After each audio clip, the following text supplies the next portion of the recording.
The Bartlehouse is open, no invite needed with juggalos. Been hyped this evening, feeding for music, more guests than topics. No drama, no bullshit, no fake news, no nonsense, no grim logic. Only fam knowledge and dropping the rawest of platforms and artists. Bartlehouse, where you'll never see the bottle stop. The beef tigers off the leash, and if it's beef, you gotta see the final Bartle boss. The diamonds are raining, defining the greatness the carnival provides. Welcome to the Bartlehouse. Now get your ass inside.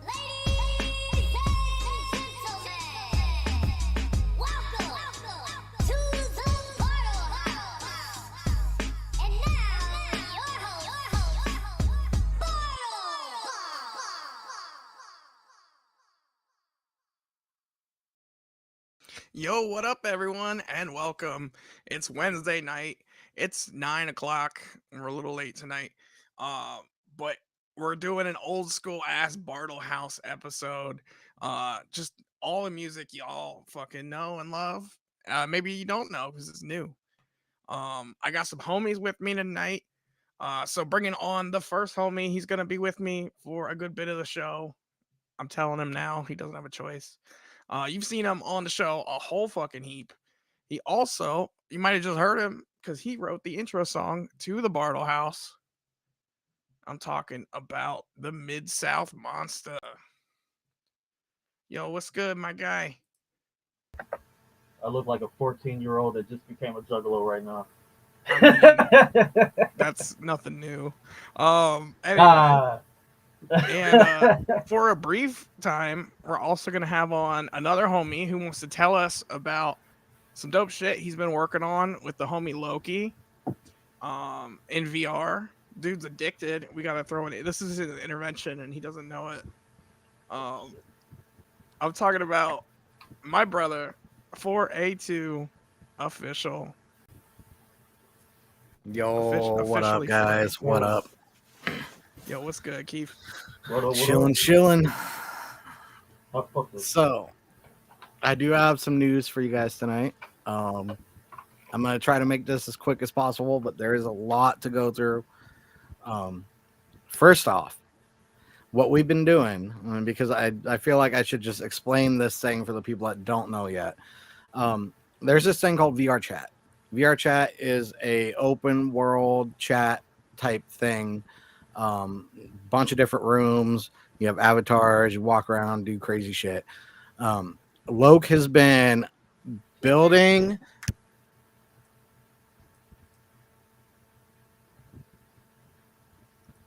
Loke has been building this world. You gotta love kids, bro.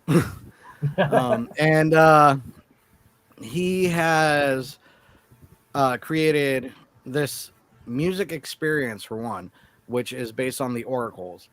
So right now we have Shadowland. Up next we are doing the Book of Time, then the Eye of Parasula, and then the Blood of Azu. And these are all separate worlds that you get to go in and experience the music of the oracles.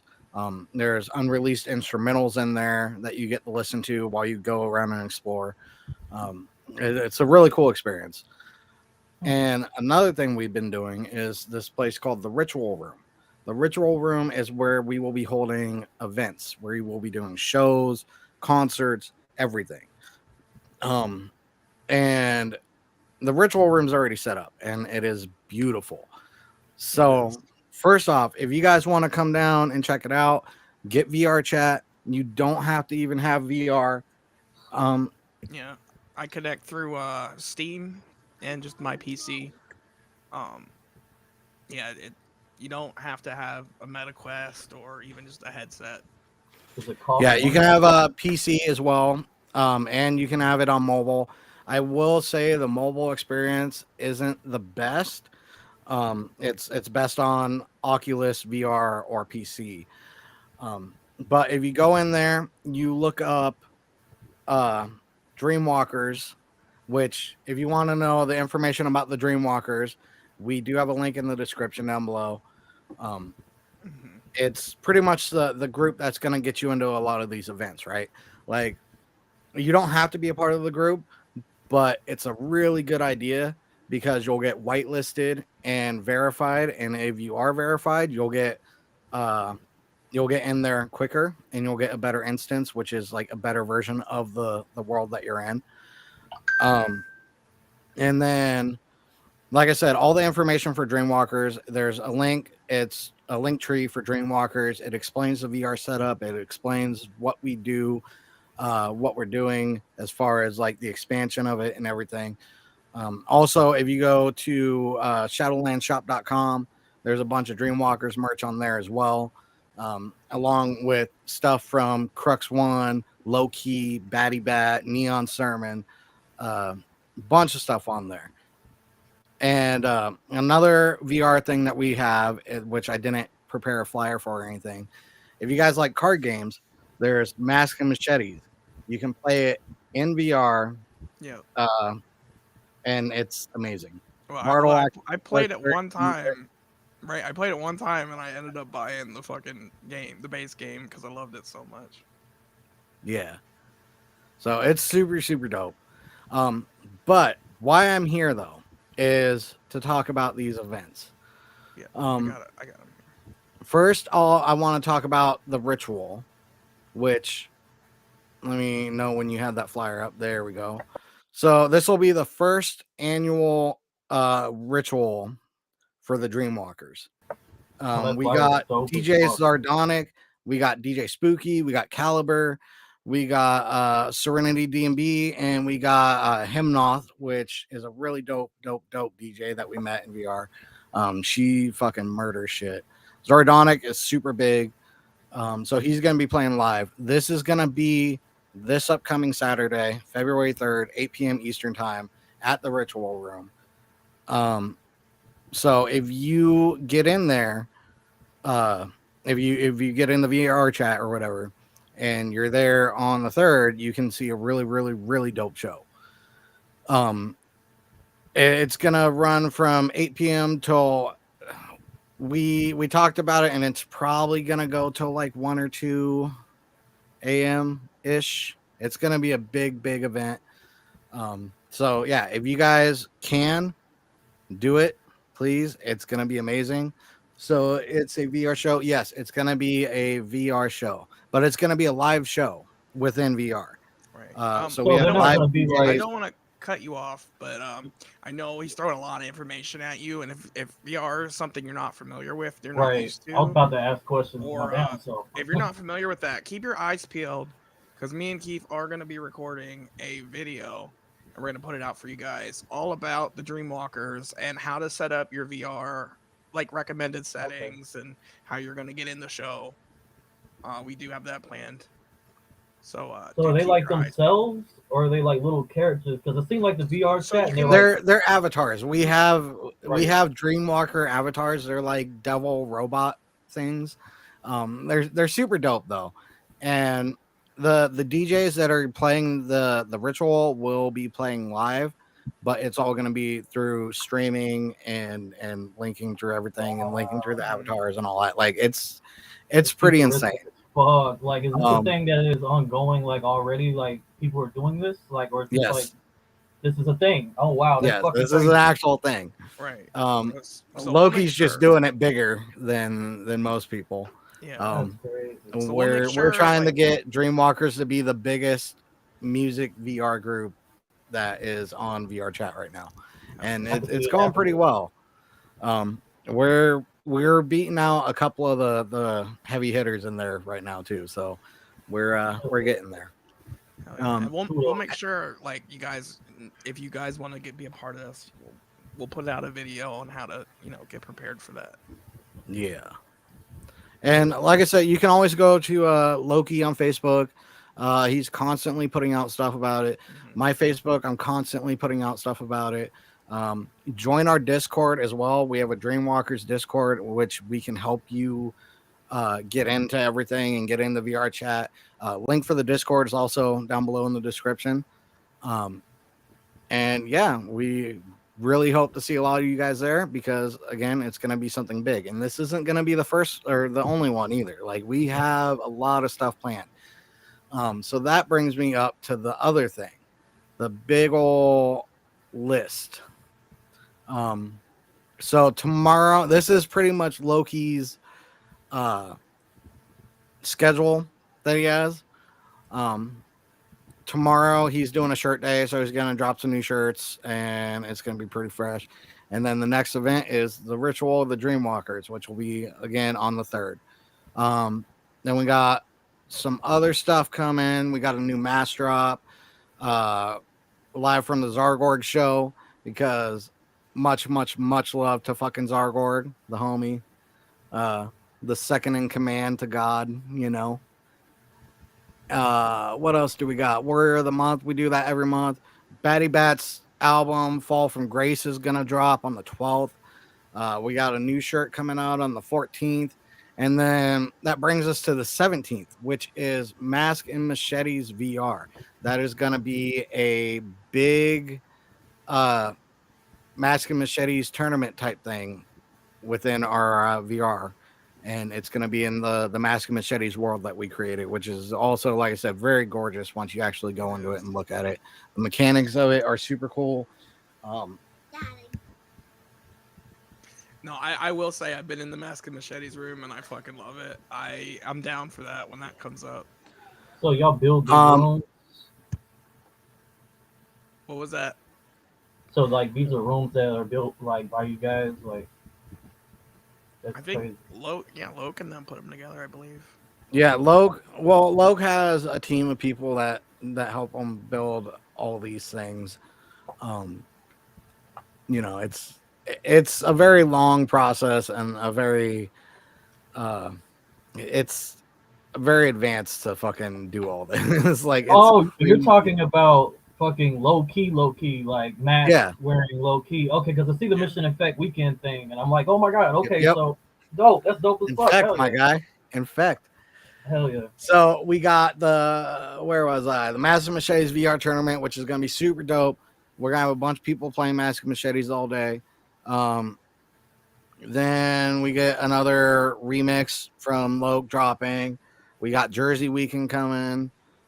So that's gonna be, if you guys are in the jerseys, make sure you save your money because Loke puts out some fire jerseys. Then March 1st, we have Mission Infect Weekend, which is going to be something very, very, very special. So keep an eye out for that. And then the day after Mission Infect Weekend starts, we have the Mission Infect House Party going down in VR. Everybody from Mission Infect will be there. For the most part, it's gonna be insane. We have a giant house. We have a bowling alley, pool tables, beer pong. Man, what else was there? There's so much stuff in this house. So just be on the lookout for that. You'll get to hang out with Loke, hang out with the rest of Mission Infect. It's gonna be super dope. And then we got Neon Sermon Weekend right before the Sermon Space Jam in VR. The Sermon Space Jam is going to be another live concert of Neon Sermon, which is Batty Bat, Low Key, and Crux One. So that's like games you can play within the house party. Yeah. So the way that the VR chat's set up, we got a bunch of different stuff in there, bro. Like, we even have our private thing called the Catacombs, which I can't really talk too much about, but it's super dope. It's set up so fucking dope. There's posters everywhere. We got a couple of beer pong tables. I think we have like 4 pool tables in there. We got a bunch of other stuff that we're working on for that. But yeah, there's a bunch of games and stuff you can play within the worlds as well. But yeah, so the Neon Space Jam, or Neon Sermon Space Jam, is going to be a live show from Neon Sermon. Again, that's Crux One, Loki, Batty Bat. That's going to be going down at this place called The Rift, which is this super trippy, like very cyberpunk space type venue that we got. So that's not going to be within one of our venues. We're actually renting out a venue for it. And it's super dope. And then we got another shirt day. And then the 16th, we're doing another Mask and Machetes tournament. And then another remix and another shirt day. So Yeah, we got a lot of shit coming. Well, Loke has a lot of shit coming. I'm just here helping him out, promoing, working for Dreamwalkers, hanging out in VR. Yeah, hanging out in VR, fucking every goddamn night. It's Neglecting what the I do Discord. now. I live in VR now. Neglecting our Discord. I got it. Hell yeah, man. I'm excited, especially those like Mask and Machetes VRs. You know, I'm gonna try to be up in them. Yeah, dude, it's gonna be unreal. I don't know what the plans are as far as like how it's gonna go. Um, I don't know if it's just an event to play or if it's a big tournament style thing. Not too much has been put into that because we have the concerts and shit before then that we're kind of working on and stuff. So, but yeah, that's pretty much it, man. Go to shadowlandshop.com, support Low. All the money that's spent on that site goes back into it. It goes back into the VR. It goes into the merch. It goes into everything, man. Like, hell yeah. And links down there. They're down in the description. I know we did say that so keep an eye out for the Beef and Keef episode. We're gonna talk about how to get into that. We also are going to be doing a whole history of Mission Infect. A rudimentary history. We're not like deep diving, but that's been put on hold a little. We're trying to acquire people for that show. It's basically a let's show Bartle Mission Infect. Exactly. But I'm trying to pull some strings and maybe get some Infect members for that show. So that's why it's been taking a minute to get that one out. But we are planning on doing that. Because I know I have a very rudimentary knowledge of, the scene and some of the artists in it. Not like these two who know everybody and everything. So I'm sure there's some of you guys out there also that just don't know everybody. And that's why we want to do this. Yeah. Well, so Sigma says y'all better play some of that new Moonlit Lunatic. Shout out to Sigma, man. Hell yeah. My God, I got some Moonlit Lunatic tonight. Greytown Records in the house. Whoa, whoa. Almost wasn't, man. You almost won. Yeah, you were having audio issues. No, I mean, almost wasn't Greytown anymore. Like for real. Like we almost changed the name. Like there's been a lot of crazy shit.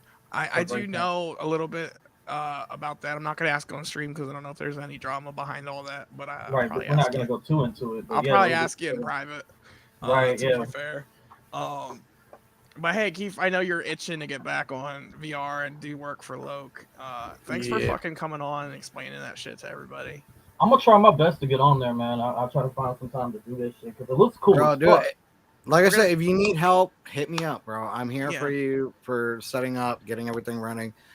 If you have PC, I would recommend doing that. Get it through Steam or through the VR site itself, And it's fun, bro. It's super fun. It's a way to like actually kick it and interact with people without leaving. It is. And just it is a nice chill spot. So like I said, me and Keith will try to fucking grind that out either probably tomorrow night or the night after, so it can be out there before the show. I'm also trying to go live maybe right before the event, just kind of as like a hype thing, but we'll see because life and making promises that I can't keep. I don't like doing that. So that's why the Discord's dead. Now I see. Yeah. Y'all abandoned the Discord and went to virtual reality. No, Kiefer abandoned our Discord. That's what happened. Yeah, I abandoned that Discord. I mean, I'm in the Dreamwalkers Discord nonstop, so I mean, yeah, I know. We left us. I still say hi. Hey, it's all right. I'm used to people leaving. Anyway, on that note, bro, thank you for coming on. We're gonna kick this off now with some music because that's why we're the fuck here. We got so much music tonight. Hell yeah. But whoop whoop. Take it easy, Keith. And then when we get back from this song, I definitely want to chat it up with my boy Midsouth Monsta, who does some new shit coming. And all that time, I didn't fucking prepare a song. I'm awful at this. I see the homie in the chat. Let's kick it off tonight with some Sigma. Yeah. Great time. Moonlit Lunatic. just dropped. Voice of Sin. We'll be working on that soon. More on that later. And why can't I find it? Oh, there it is. This one's featuring Fams and Will Gates. Oh shit. Let's check it out.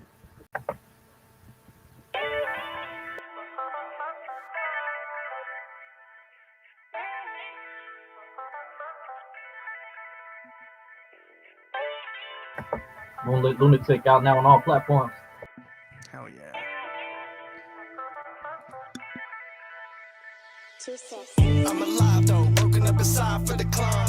Never knowing if I'll make it past the lies. I try to make it work, never think about the slide. It's a long way down when you coming from the ground. You got nothing but the sky. Make it ride for the fan, cause you know we gotta grind. It's a simple way of knowing who's there for me in time. When my back against a knife, I just laugh as it grind against the bone. In fact, I'm a lot less hurt than I act. You can see it in my eyes. Leave the room and I leave their mouth wide. Never looking back, I don't got the fucking time. Twisted up my wrist, trying to make this shit in time. I don't gotta tell you shit except the witches on my side. When the hedges split open, all the opposites opposing my shine. Make sure they all blind, I'ma take what's mine. You ain't never gonna stop my shine. I'ma polish it until I'm blind. You ain't never gonna stop my shine. You ain't never gonna stop my shine. You ain't never gonna stop my shine. I'ma polish it until I'm blind. It's just a matter of time before all I want will be mine. Every setback set me up for a sweeter win. How many times I took it straight to the chin? I can't be stopped, and I'm not gonna flop. I'll either make it to the top or my casket could drop. Whichever comes first, I'ma find out. I'm diving head first now without a way out. Feel like my whole life I've been in the rain cloud. It ain't no sunny days, but Billy, I'm the Greyhound. But I keep going till the wheels fall off, cause I've been him and I won't take a loss. I'ma get my shine the way the carnival intended. None of you motherfuckers gonna stop my blessings. I've been chosen for this shit and I'm giving it all I got. If you step into my way, then I gotta knock off your block. I'm a fucking living legend and I mean it with my chest. And everybody speaking on me getting laid to rest. You ain't never gonna stop my shine. I'ma polish it until I'm blind. You ain't never gonna stop my shine. You ain't never gonna stop my shine. You ain't never gonna stop my shine. I'ma polish it until I'm blind. It's just a matter of time before all I want will be mine. You ain't never gonna stop my shine. I'ma polish it until I'm blind. You ain't never gonna stop my shine. You ain't never gonna stop my shine. You ain't never gonna stop my shine. I'ma polish it until I'm blind. It's just a matter of time before all I want will be mine.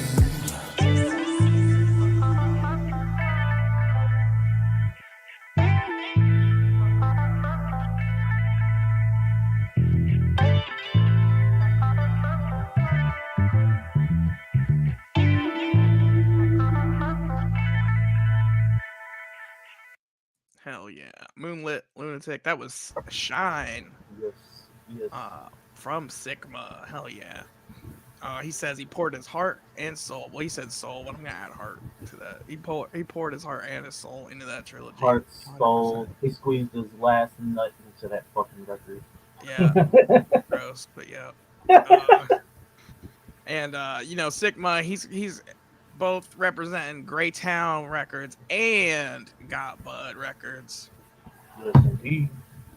Fucking killing it, bro. But what up, Midsouth? What up, Mike? What up? What it do? Long time no see. It's been a minute since I got to chat with you. Yeah, man. Life. Yeah, Life. yeah, no, I feel that. But no, you've been sending me some things here and there. I don't always respond as well as I should. Hey, it's I all know you good, gave man. me I shit understand. because I gave you the thumb the other day. I just don't like the thumb. The thumb, like I'd rather be like "fuck you" than be like thumb. Like it's just the thumb has always been like for me when somebody I sends feel me a that. thumb, I'm like, oh, you ain't listening. You don't give a shit. The thumb for me is usually like I read it, but I don't have the energy to respond right now. I will get you back when I can. Right. I feel you on that. But no, I appreciate it. You got some fucking albums coming out. We have CTV 3, Cracking the Vault Yes. 3 dropping soon. Yes. February the 5th, it will be out on YouTube exclusively because that's how I do the CTV projects, because none of the beats or anything are cleared on any of those projects. because they're old. Like a lot of them are old or just throwaways that like I didn't want to put on a record or like But with this CTV, it's different because I actually like where CTV one. I had at least one song at the time. What that was one that I recorded in that recent time of releasing it. Yeah. CTV two had mostly old shit on it, you know. But with CTV three, it's gonna be like a mixture of old shit and some new shit that I just did for CTV exclusively because I wanted some shit just to put energy into, Sure. you know, and just get the rest of that off of my chest with the CTV to close it because this is the last crack in the vault that I'm doing. So. Oh yeah, and then we get all that new freshness that is the Midsouth Monsta. I know you have other projects, not including Crack in the Vault. You've been putting albums out or working on albums. Fucking, your ethic is like, man. If I'm not working, I'm fucking working on my music. I feel. Right, yeah, most definitely, in some way, shape, or form. I did go through like I don't know. People probably didn't notice. They probably thought I was in here just crafting the entire time. But I went through a little spell of just straight up writer's block and just monotony. It was like just pure stagnance, pure fucking stagnance. And I was like, am I ever gonna be able to write a verse again? Because you put something out and then you're like, oh, it went so well, and then you're like, how can I top that? Yeah, no, I feel you. That's how I got when I stacked all those interviews for those 4 or 5 months, and I just had interviews every week. By the end of that, it's like, bro, I have this awesome interview coming up, but I don't want to fucking do it just because I'm so burned out on interviews. That's why we took that break, and now I'm only doing like 1 or 2 a month because, I burned out way too fucking fast on that. Right, I feel that 100%. So, little exclusive for y'all. Mm-hmm. After CTV3, I've been talking about an announcement for a project that's coming out after CTV. And I'm just going to give y'all the name. I'm not going to give you any more details on it. You got one song that's on my YouTube right now with a lyric video called The 90s. Or I Had the 90s is actually the name of it. We might have that. We might have that to listen to tonight. Oh, cool. Okay, but that is one of the singles off of the next project, which is my EP Dysphoria, which will be coming out whenever I tell you it comes out. Right, bro. I feel bad because that's the one I thumbs up when you were telling me about it. Oh no, it's fresh. I don't take it personally. Well, I mean, it was such a fucking. I'm not even gonna get into it because it gives away too much info. But I'm a dickhead for thumbs up in that. No, you're fine. Rocky Rob says a Saint Beef Tiger and Midsouth Monsta. Hell yeah. Yes, sir. Rocky Rob, man. Fucking love you, dog. We don't have like a catchy name like Beef and Beef, though. We need something catchy. Well, like beef Tiger, and I don't know, beef and. Alright, bro. I don't know. We'll beef and mid. We'll come up with a duo name. Guys, if you have a fucking funny duo name, throw it in the chat or throw it in the comments, bro. Yeah, help us come up with something. Yeah, you guys are creative as fuck. You always make me laugh with something. Bro, instead of well, you know what? Let's play a song first, and then I do want to talk to you about some of your other projects you got in the mix because I know you're got some ambitions, and I'm excited for them. Oh yeah. But we hyped it up. Let's fucking listen to it. This is Midsouth Monsta. Hell yeah. With I Had the 90s. Yes, indeed. I did. I don't know why I left Moonlit. And a lot of y'all did too. A lot of y'all had the 90s as well. Yes. Where my 90s babies at? My 90s kids and 90s babies. I was born in 90, so. I was born in 95, but you know what? I might have been raised on 2000s. I count. They say I don't. Fuck them. Whoever said I don't count. Bro, I give my girl such shit too because she was born in like mid 90s, and I'm like, bro, you weren't there for all of it. You don't get to talk shit. But hell yeah, this is I Had the 90s. Yes.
bracelets made of jelly. I had juice before I had belly.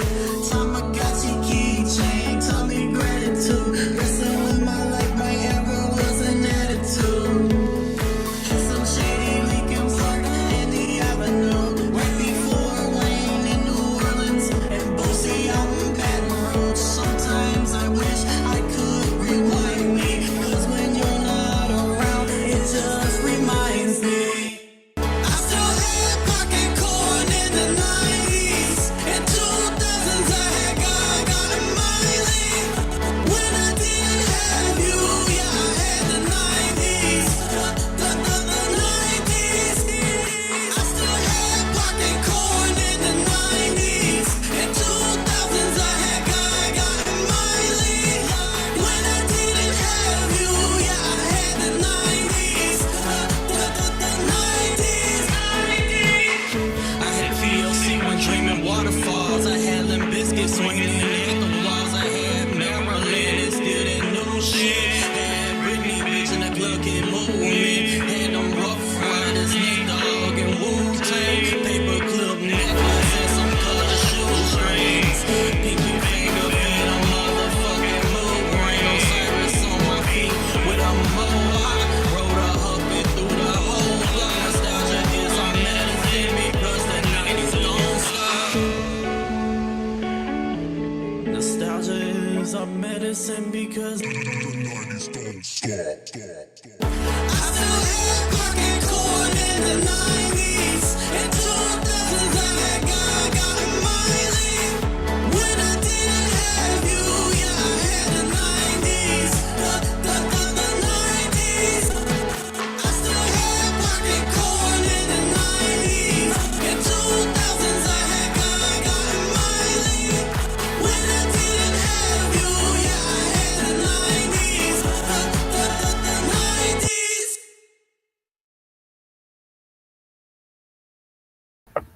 Fucking awesome.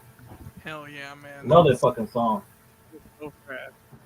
Hell I'm not gonna. The music video too is just a trip through like, Nostalgia. the entire past. Nostalgia. Did you make the lyric video yourself? Yeah, I made the Oh video. yeah. Did you have to go through and like find all those little clips to put Oh, together? for the clips and shit. The Yeah. clips was okay. So I took some of like the majority of that video is a montage that Okay. was put out by like I think like a Watch Mojo or something like that. Okay. So I just like sped it up to go with the beat a little Hit it with bit, a filter. and then I took other clips that took like specific things and kind of threw them into the mix. So like I took the montage and then added shit to it, basically. Hell yeah. It was fresh, man. I'm not gonna lie, I was a little worried when I saw the Basic Instinct clip. I'm like, what? Hell yeah. There was so much in that fucking montage though, like dinosaurs that like made up my childhood. And I'm like, hell yeah, I remember that. This whole song should be called the Memba song, Memba Berries. The Member Berry song. Yeah, I remember.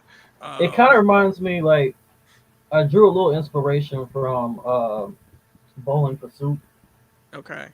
You know what was the name of that song? 1985. 1985. Yeah, I kind of drew a little inspiration from that because it's like we're in the era now where we should be able to like talk about this, not because like these kids, like literally a child called me. Yeah. Well, no, not called me, but said that I was born in the 1900s. Hell yeah.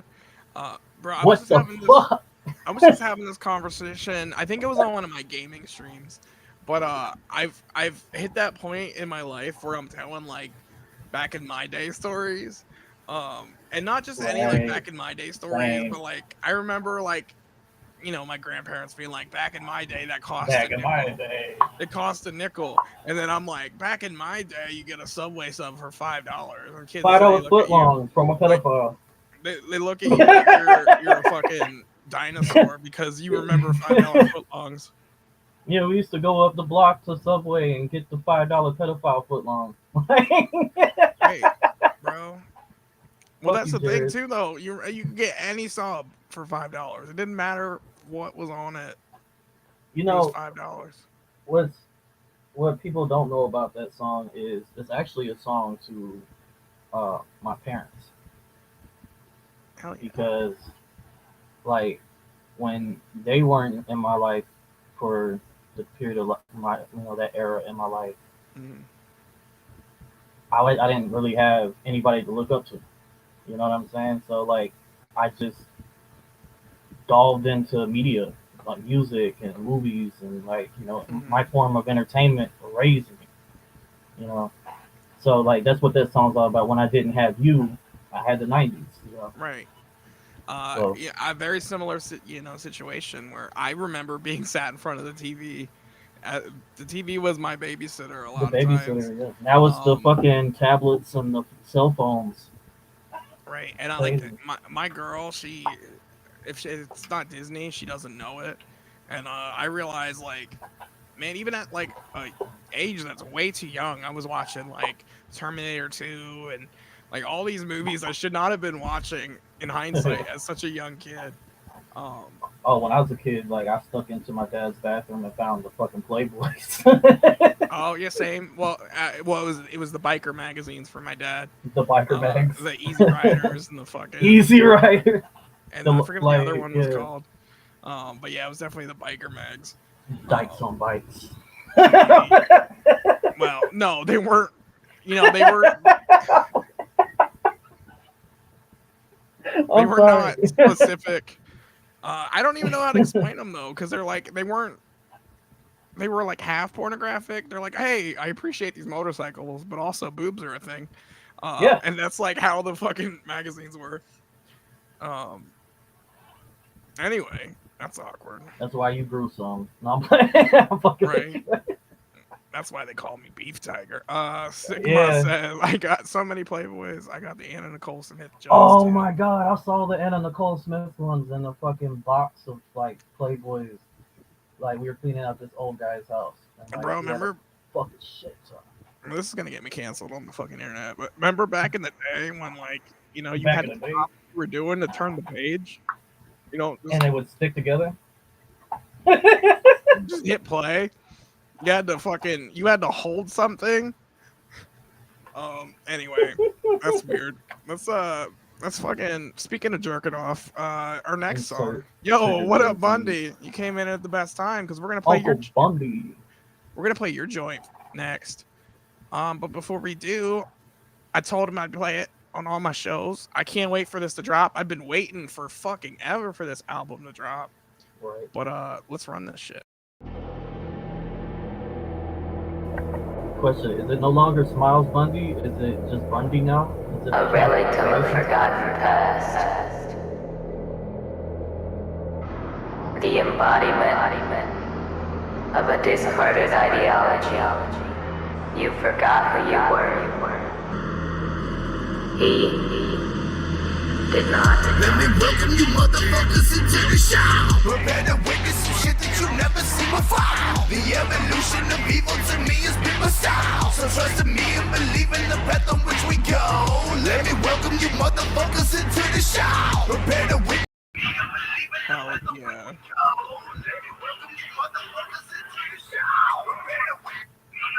It's working on here. Catch it up. Oh, I forgot you don't get to see it when I do it like that. That's why I don't usually do it that way. But hell yeah, Bundy, dropping pretty fucking soon. It worked on the phone. Yeah. On here, it's just all laggy and shit. Okay. I've been waiting for Bundy. I think I told him like back when he did Ape Tape. I'm like, what about Bundy though? Like, Right. been waiting Ape on Tape was Bundy fucking since together. weird. Ape Tape was so weird because it was like not. It was not Smiles Bundy. It was From my like an understanding, alter Ape Tape ego. was. From my understanding, Ape Tape was similar to your Cracking the Vault. Yeah, it is. It was Yeah. a bunch of his older stuff, which I Right. mean was all right. I like his newer, like I think Fire Tape is still like Oh one yeah. of my favorite albums from that year. Most definitely. So But I gotta say, man, I kind of like Ape Tape better than the Fire Tape because like it just showed me like a different side. Like. to, I think it's like Bundy. an older rap sound, and that's probably why I don't vibe with Ape That's Tape. probably why it does vibe with me. That's probably why I like it so much because it definitely had like that mid 2000, like 2010 swag to it, you know. Mhm. It was But definitely fire. as was shown in that fucking thing, Welcome. He's released Welcome off of Bundy, and I have not heard it yet. I waited for you guys, so let's peep it out, man. Let's go. I'm gonna be so happy. We're crushed. You can read my face.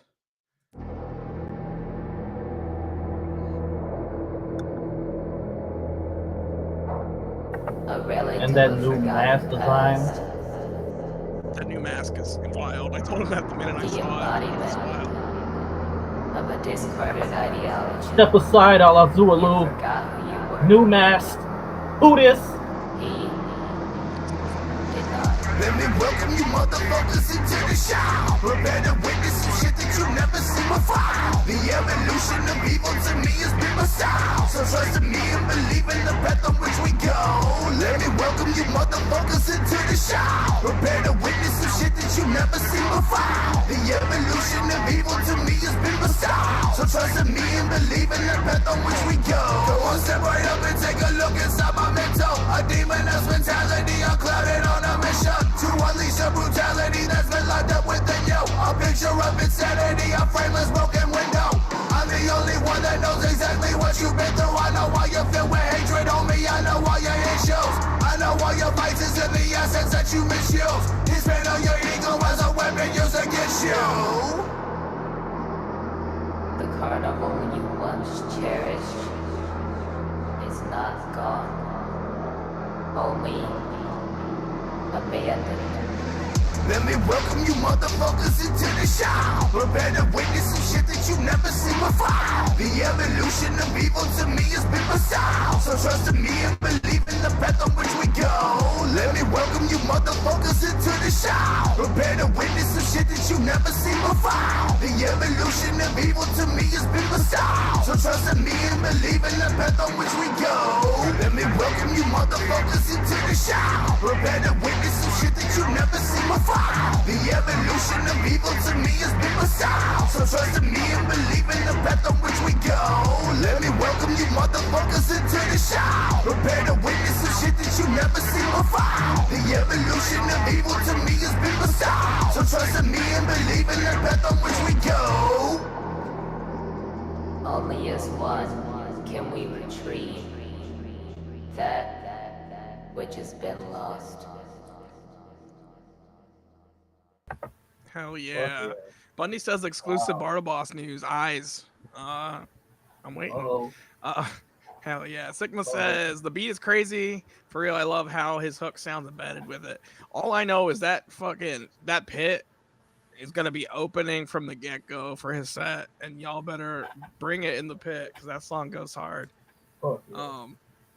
Like that clearly sounds like it would be maybe the intro to the album. It might not be. I'm just speculating, but bro, I'm excited. I'm so excited for Bundy. Dope shit. Smiles Bundy for the gathering. It's Miles Bundy for the gathering. I want to see him on a stage. Most of them.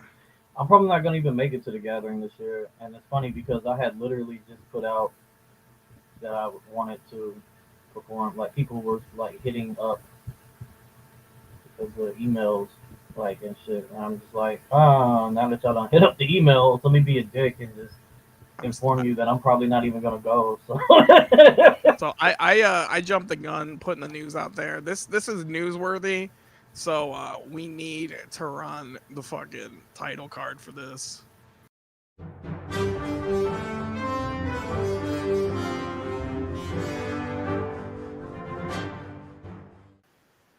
Hell yeah. Jeffington Post presents the Underground News. This is the only news you're getting tonight, but it is fucking amazing. Bundy says the second single from Bundy will be called Wicked, drops on Juggalo Day. Fuck yeah. Fuck yeah. Ooh.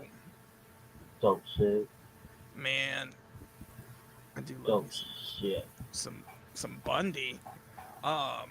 You know who else I love though is Midsouth Monsta. Now, Oh, I love you too. Thank you. in addition to, I had a bunch of other shit I want to talk about. I forgot about. But in addition to putting out albums, I seen you have some other ambitions. I'm gonna take credit for coming on this show all the time. Maybe it helped stoke the fire a little bit.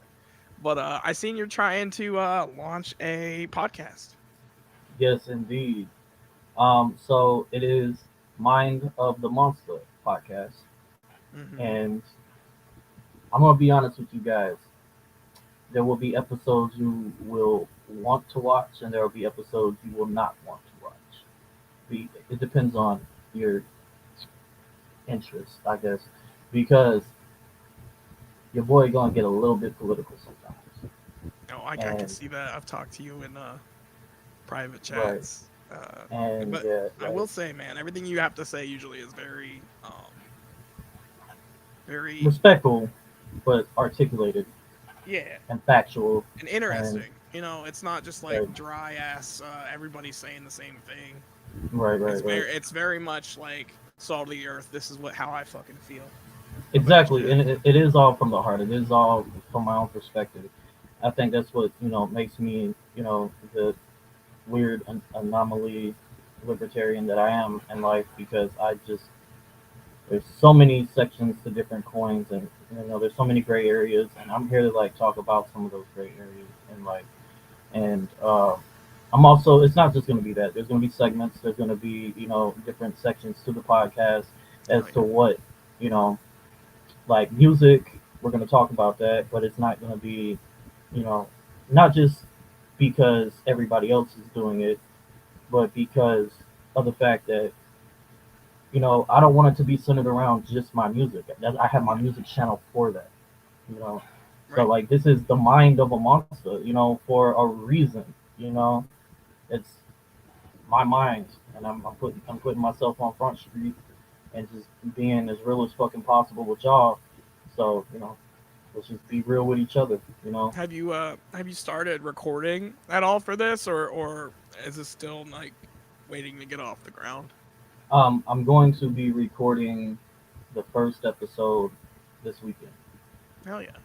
So Are you gonna be doing pre-recordeds, lives, or how do they're you gonna plan be on? they're gonna be mostly pre-recorded. I may do a live every now and then, just for specific things.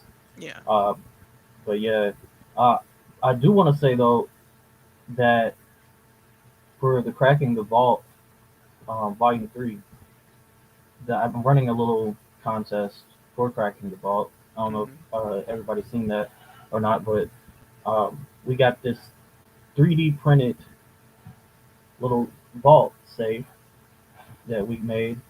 Shout out to Spade, he made it, and you know it's got like a little coin slot at the top. You can put like coins in it, whatever, do whatever you want with it. But so the one person I randomly select out of everyone who likes, comments, and shares the playlist on YouTube for Cracking the Ball Volume 3 between the release date, which is the 5th, and the 12th, which would be the deadline. I'm going to pick one person on the 12th who will win that safe, and they'll get an exclusive flash drive with all three Cracking the Vault out of the trilogy. The whole trilogy is going to be on that flash drive, and we'll send it to you. Whoever wins. So, just like, comment, and share. You know, Hell yeah. Fucks yeah, man. Um, Ryan Lovejoy says, "Oh my god, that's sick. My voice decided to. I've decided to go through puberty all of a sudden and get fucking voice starts to crack." you're not an ageist. I mean, not ageist. You're not a age trans ager or whatever. No. Where the fuck they call it? Don't I'm a beef tiger, is what I am. don't But adult you were baby yourself. No, I'm playing. yeah, I'm fucking with you. I am very much an adult baby. Um, hey, don't kink shame. Anyway, you said you're not planning on going to the gathering this year. Are there any events? I know you're big on the fucking float. Yeah, You I will go be on. going to the float. I don't know if I'm performing again this year. That's totally up to them. It's totally up to them. I would love Hell to, yeah. but I was trying to make it to the Memphis Hip Hop Awards. The, February this month coming up. Mm-hmm. Um, Shout out to Mexavelli and Mexiking, who are both nominated Hell yeah. for awards. Unfortunately, I'm not gonna be able to make that. Um, but you know, if y'all see them out there, or y'all somehow in Memphis, and yeah, y'all go turn up with them, show them love. Tickets are still on sale for that, or the voting. You can always put in the voting. I believe if you go to Mexavelli's page, he has all the details for that, or Mexiking. Um, there's other opportunities that I turned down when I was approached by a couple of different people to do shows, and I've been turning down shows left and right. Um, Uncle Bundy, love you, bro. I'm sorry that I just like going to Ohio. It's just kind of out of the question right now for me. It's not in my forecast at the moment. But eventually, I would love to do another show with you. We fucking definitely rocked the show together before. Um, but like I've just been turning down these shows left and right because I'm not in the headspace to do a show. I feel you, man. I do. And I'm just not ready. I'm not ready to go back on stage yet. Like I want to perfect my shit better before I go up on stage. Like I'm taking this shit a lot more serious now than I was before. Sure, Greytown Records. I mean, Greytown Assassin, and if I went mainstream, are both nominated for Replicon Radio Awards. Shout out to Replicon Radio, and that's fucking dope. But I was a little bit disappointed when Last of a Dying Breed dropped because like some of it got good reception, but it didn't get the reception meet the expectations that I set for myself. Which I know I'm being hard on myself because let's be honest, like even though I've been doing this for fucking ever, like there's still work to be done. I feel that 100%. Mastering to be made. People are always saying the same thing to me about this show. Like they're like, "Bro, you're too hard on yourself." Because I'm like, "Oh, that episode could have been a whole lot better." I'm always critiquing myself way harder than other people. But that's how you grow. That's how you turn something into a polished product. So like I always tell people, this is like a theory that I've always held true.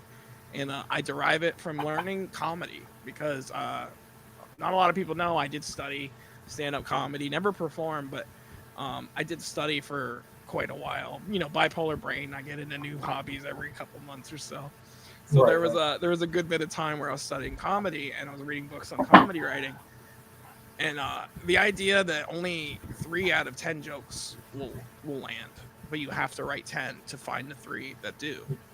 Exactly. And so I took that and I kind of connected that to real life and the fact that you have to embrace the fact that you're gonna fail. You're gonna fail a lot, but the failures don't matter that much. It's what comes out of failing. Like if you think back to like your first day at any job, you don't know what you're doing. You're gonna fuck shit up. Right. But if nobody fucking corrects you, you never learn. And that's like what I tell people is fuck it. Take chances, fail. I hate to be this guy because like I used to like be such a fucking like I used to hang on every word Violent J said. Yeah. Because like I saw where it got him and Shaggy, and I was like, yeah, like if they could do it, being Scrubs from Detroit, anybody could do it. And the fact of the matter is, that's not really the case. Like, I'm not saying you can't. I'm just saying that the formula has to work for you. And it worked for them because nobody was doing what they were doing at the time, and it stuck. Yes, they put in the groundwork, and yes, they put in the fucking, countless hours, but they had each other and they had their, right. But it worked and it stuck. Now you got hip hop is one of the most overly saturated genres right now. Rap is not like it was in the 90s where it was fresh and new to be a rapper. Now everybody and their fucking little cousins got a studio in their closet recording fucking music, recording rap more or less, specifically.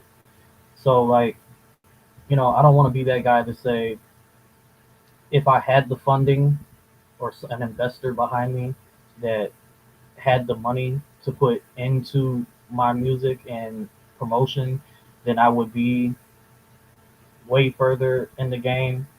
Because that's saying that could be anybody, but then again, credentially, not really, because I mean, like statistically, not really, because like you look at some of these artists that are hot for one summer, and they had all that funding, they had the label behind them, they had this, that, the other behind them.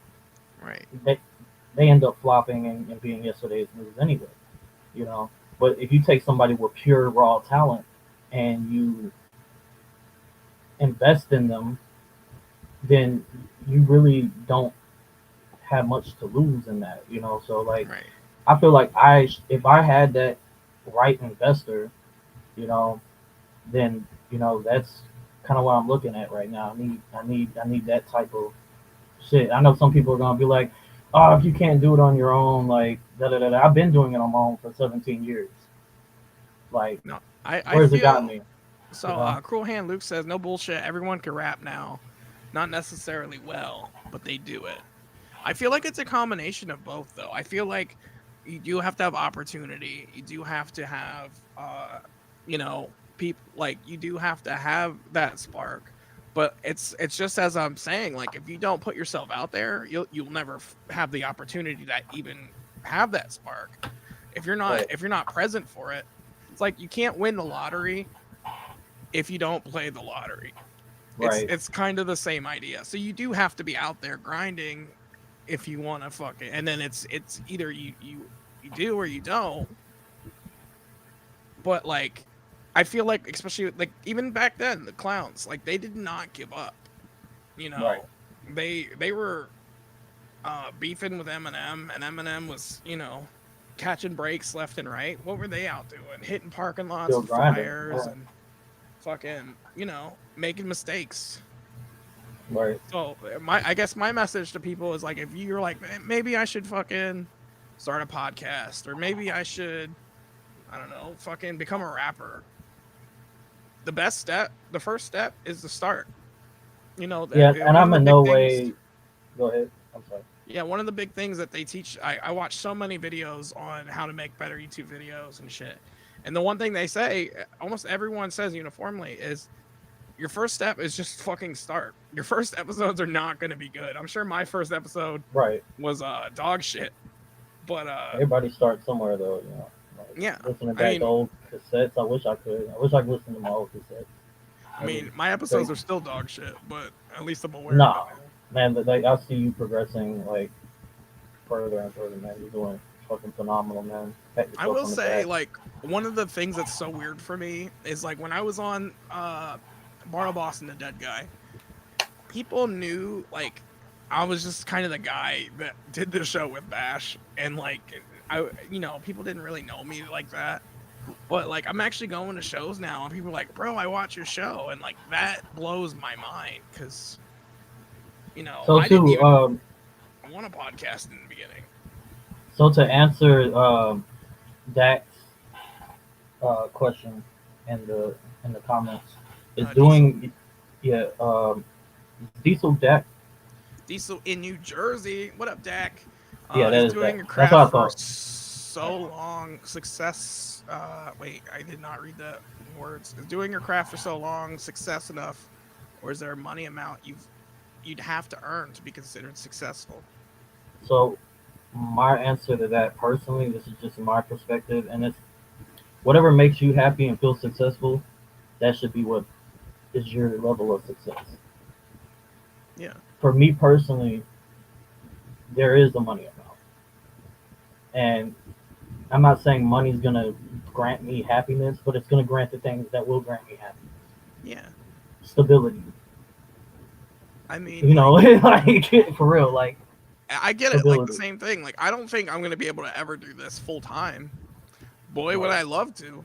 You know, I could definitely what I'm say, saying. I think there's levels of success too. Because, like, I feel like I'm successful now, even though ask me after the episode and I'll be like, nah, my show sucks. But If you take so many of these people that say that they aren't doing it for any monetary gain, yeah, only a small fraction of those people are being honest with you. I made a post the other day about something similar where I said, like, some of the most positive people online are really just dog shit behind the scenes. And y'all being made a fool following these people. I mean, I try to be nice, but I'll say it now. I'm an asshole sometimes. We all are. Everybody I'll has. be not. Everybody has like a dickhead side to them. Everybody does. Like, you know, like There's so many people like on the platform preaching positivity, and then Oh, as yeah. soon as they hit the end stream button, they just mad dog on everybody. oh, They yeah. just talk shit about everything and everybody in the scene. I'm like, bro, I don't want to be around that negativity. Right. I'm glad you brought that up too, because Midsouth Monsta don't do horrorcore. Last of a Dying Breed was the last of a dying breed. Mhm. Like that stamped my last horrorcore record, or wicked shit, whatever you want to call it. Like, motherfuckers can say I went mainstream, or I went pop, or I went this. No, I'm experimenting with music and sound that I like to experiment with. You know, I don't expect it to get me on fucking the Ellen show or some shit tomorrow. I'm just simply like explaining the facts that Yeah. horrorcore is something that, yes, did a lot for me, and I always love it as a genre for what it has done for me therapeutically and community wise. But now I look around and I see a lot of people are using it as fucking a way to get clout in the Juggalo community. I also see that a lot of people are doing it and then going back and just trashing just every other horrorcore artist and every other artist in the community. Some people are like gatekeeping the shit. Right. And I've always Like- said this, podcast music, whatever. If you don't vibe with it, just don't vibe with it. It doesn't mean you have to comment on it. Doesn't mean you need to pick fights. Just ignore it, because there's plenty of stuff for you. And if it's not for you, it's just not for you. I come on here all the time. Like, I'm not a huge fan of Ouija. I respect the man. Right. But I'm not a fan of his music. You know, there's a few artists that I play on here that I'm just like, I don't vibe 100% with their music, but I show them enough respect to fucking, you know, share it. And then there's a few people that are toxic, and I won't play their stuff. Right. I mean, you don't have to necessarily vibe with someone to respect them. Mhm. And I think that's where we get it fucked up. You hear you people be watching too much going on. They be drama tours like a motherfucker, just all over Facebook and wherever, you know. You see the Facebook history, and they posted 20 times in the last 2 hours. It's like, Right. And like you check out the shit that people are saying without going back and doing your own research, and you take it at face value. And I see it happen more times. Like, for a great example, the Violent J documentary. right. Or That just recently fucking with shit, Twitter, or- and that Yeah. that's something I do want to talk about, but not in depth, you know. Right. But right. you know, we're gonna throw it to a song, and then I definitely want to continue on with this conversation. And you know, Right. since you brought up the Twitter, the Violent J stuff, Right. let's talk about that then. But let's see what we have next. It loaded it fucking so long ago, I don't even remember what I put up anymore. Oh, this is brand new from Nasty Inc. This is Southside. We begin with breaking news tonight at 10 o'clock. 2 men are dead following a shooting on Indy's South Side. It happened near Shelby Street and East Stop 11 Road, actually behind a YMCA. It's just another day on the south side. You see the reaper don't play, it's about time. We put your name in the headlines, back of the bread line. All they hear is white noise coming through your breath. Yes, I've gone cold. Children shouldn't eat up at the table with the grown folk. Don't speak unless you talking to lil' homie, that's a no-no. Round here we be loco. SOUTHSIDE, yeah, bitch, we homegrown. Bitch, we keep this shit gutter. South of the nap, I'm the damn YG, that's back on the shit. And bitch, we never acted, no gimmick. When we leave a pussy brain on the seat, ready, set, let's go. Play it through my cards, never fold them. Read them and we don't hold them. All that internet beef, I'm kosher. Say it to my face, little boy, I'll roast you. When we mob deep with that F and N, you out of sight, hit your next to kin. What problem, bitch? We the bestest friends. I never dish you, ain't that what you said? But go right behind my back and do stabbing. The snake in the grass, motherfucker, you acting. I should've opened my ears, gave a listen when everyone said you was capping. But now it's murking season, my mask on, we riding. Leave your ass in the pavement, chalk line, we violent. Where we at, that Southside DE, where them 223s, I make a motherfucker slump in his seat. Yeah, we wildin', it's just another day on the south side. You see the reaper don't play, it's about time. We put your name in the headlines, back of the bread line. All they hear is white noise coming through your breath. Yes, I've gone cold. Children shouldn't eat up at the table with the grown folk. Don't speak unless you talking to lil' homie, that's a no-no. Round here we be loco. SOUTHSIDE, yeah, bitch, we homegrown. See, round here we stay lucid. Ain't no crucifix finna save your ass from the black flag. Hanging out the back window strap. See the flash of the AR pump. They just dumped the whole banana mag. Get a champion hoodie. The whole city full of bullies. Hit your ass for your goodies. And ain't nobody ever talking. They just dump them a boogie. And they're snitching up on the book. But you ain't fucking with rookies. We was raised to be a different breed. This is the city that don't sleep. The rest is history. And you ain't nothing but a come up. Better watch and learn, you dumb fucks. Out up on the block, toe to toe with the hustler. And that's how you end in the box, right on the firing line. A paraplegic from 6 to your spine. If you talking shit and they got you in sights, they're 86 in your life. If you capping with your pesos, then homie, best to lay low. Before you end up staring down the barrel of It's the just Draco. another day on the south side. You see the reaper don't play, it's about time. We put your name in the headlines, back of the bread line. All they hear is white noise coming through your breath. Yes, I've gone cold. Children shouldn't eat up at the table with the grown folk. Don't speak unless you talking to lil' homie, that's a no-no. Round here we be loco. SOUTHSIDE, yeah, bitch, we homegrown.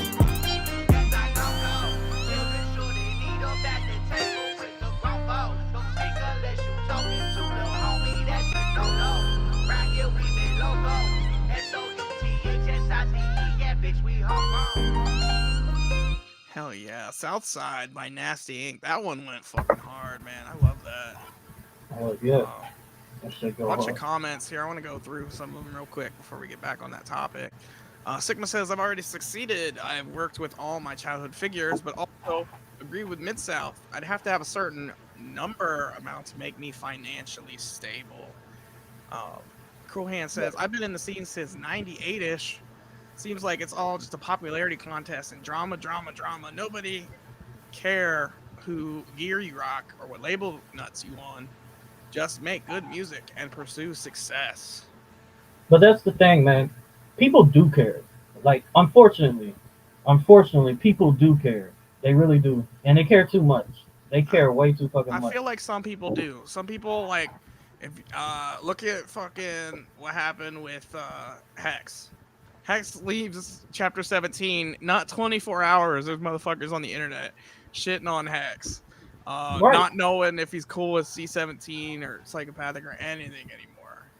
Right. They don't know the extent of or the context of him leaving, and automatically we're like, you don't rock with C-17 no more. Like, come on, man. Be adults about it. Greytown says, I've been tired of all the beefs in the underground. It's all that's going on these days. I'm still standing here screaming United Underground. I love the idea of United Underground, but the idea of family means that it's not perfect. Family is never perfect. And, there's some family members you just don't talk to. And that's okay. If anybody knows the people that are in my inner circle, we've been beefing with other people for a while. And the best thing to do is just not engage. And, and that's what I keep preaching. Like, just let it fucking die. It's not worth it. Just if you don't like people, just don't talk to people. Right. I mean, that makes perfect sense. Yeah. Like I said, you know, kill the underground, kill the mainstream. Like music is music. Like it's Right. like And the best person to talk about with that is Will Gates. I fucking love Will Gates. Will Gates supports me. I support him. Now, my homies and his homies do not get along. His homies don't like me. It's fine. I don't care because I support Will. Will supports me. That's all that fucking matters. I support his music, and that's where it is. So shout out to Will Gates for being like a real one when it comes. Yeah, I mean, you wild. Don't get me wrong, Will. You wild. I can't handle you wild juggalos a little bit. I'm an old juggalo. I can't. I see y'all doing all your extra shit, and I'm like, I don't have the energy to keep up with that. like Shout out Gunsmoke in the fucking chat, getting done I in the prefer studio.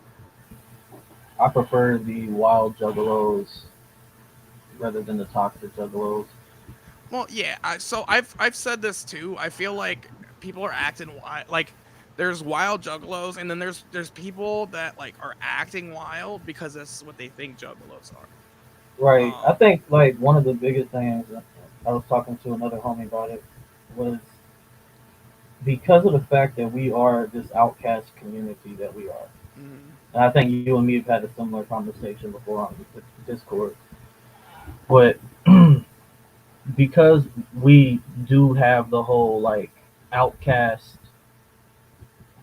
you know, aesthetic about ourselves, you know, or aura about ourselves, like that is really like our backbone is being an outcast, being the fringe of society, like any other, you know, alternative subculture, you know. Um, the fact of the matter is that allows, I think we're too open with who can be a juggalo or whatever or what can be, you know, like. See, I disagree completely. I feel like sure, there's very few people that should not be in here. You know, Well, people that are I attracted think to children. No, racist. that's what No, I mean. See, that's where I was but coming with. outside of that, yeah. Outside of that, man, Yeah. if you feel, so I've always had the feeling that like being a juggalo, it's just it's something you are. It's not something you earn. It's not something you act to be. It's just who Right. you are. And I then agree like, with you on that. so it's not we're acting wild because we're juggalos. You know, it's a byproduct of who we are. But there are people now that are like, oh, you know, they see the crazy shit and they're like, let's level that up because I'm a bigger juggalo. Because everybody has to be fucking top shit juggalo for some fucking reason now. Well, let's also try to push for like mental health check for juggalos because look, bring back the family. Fact of the matter is, yeah, like that. If you want to be a family, then one of the greatest aspects of being a family is supporting people who need help. And there are a lot of people who need help in the juggalo community as far as mental health goes. And you know, advertising or advocating that you know, embrace the fucking, you know, embrace that toxicity because it's the cool thing to do is an issue.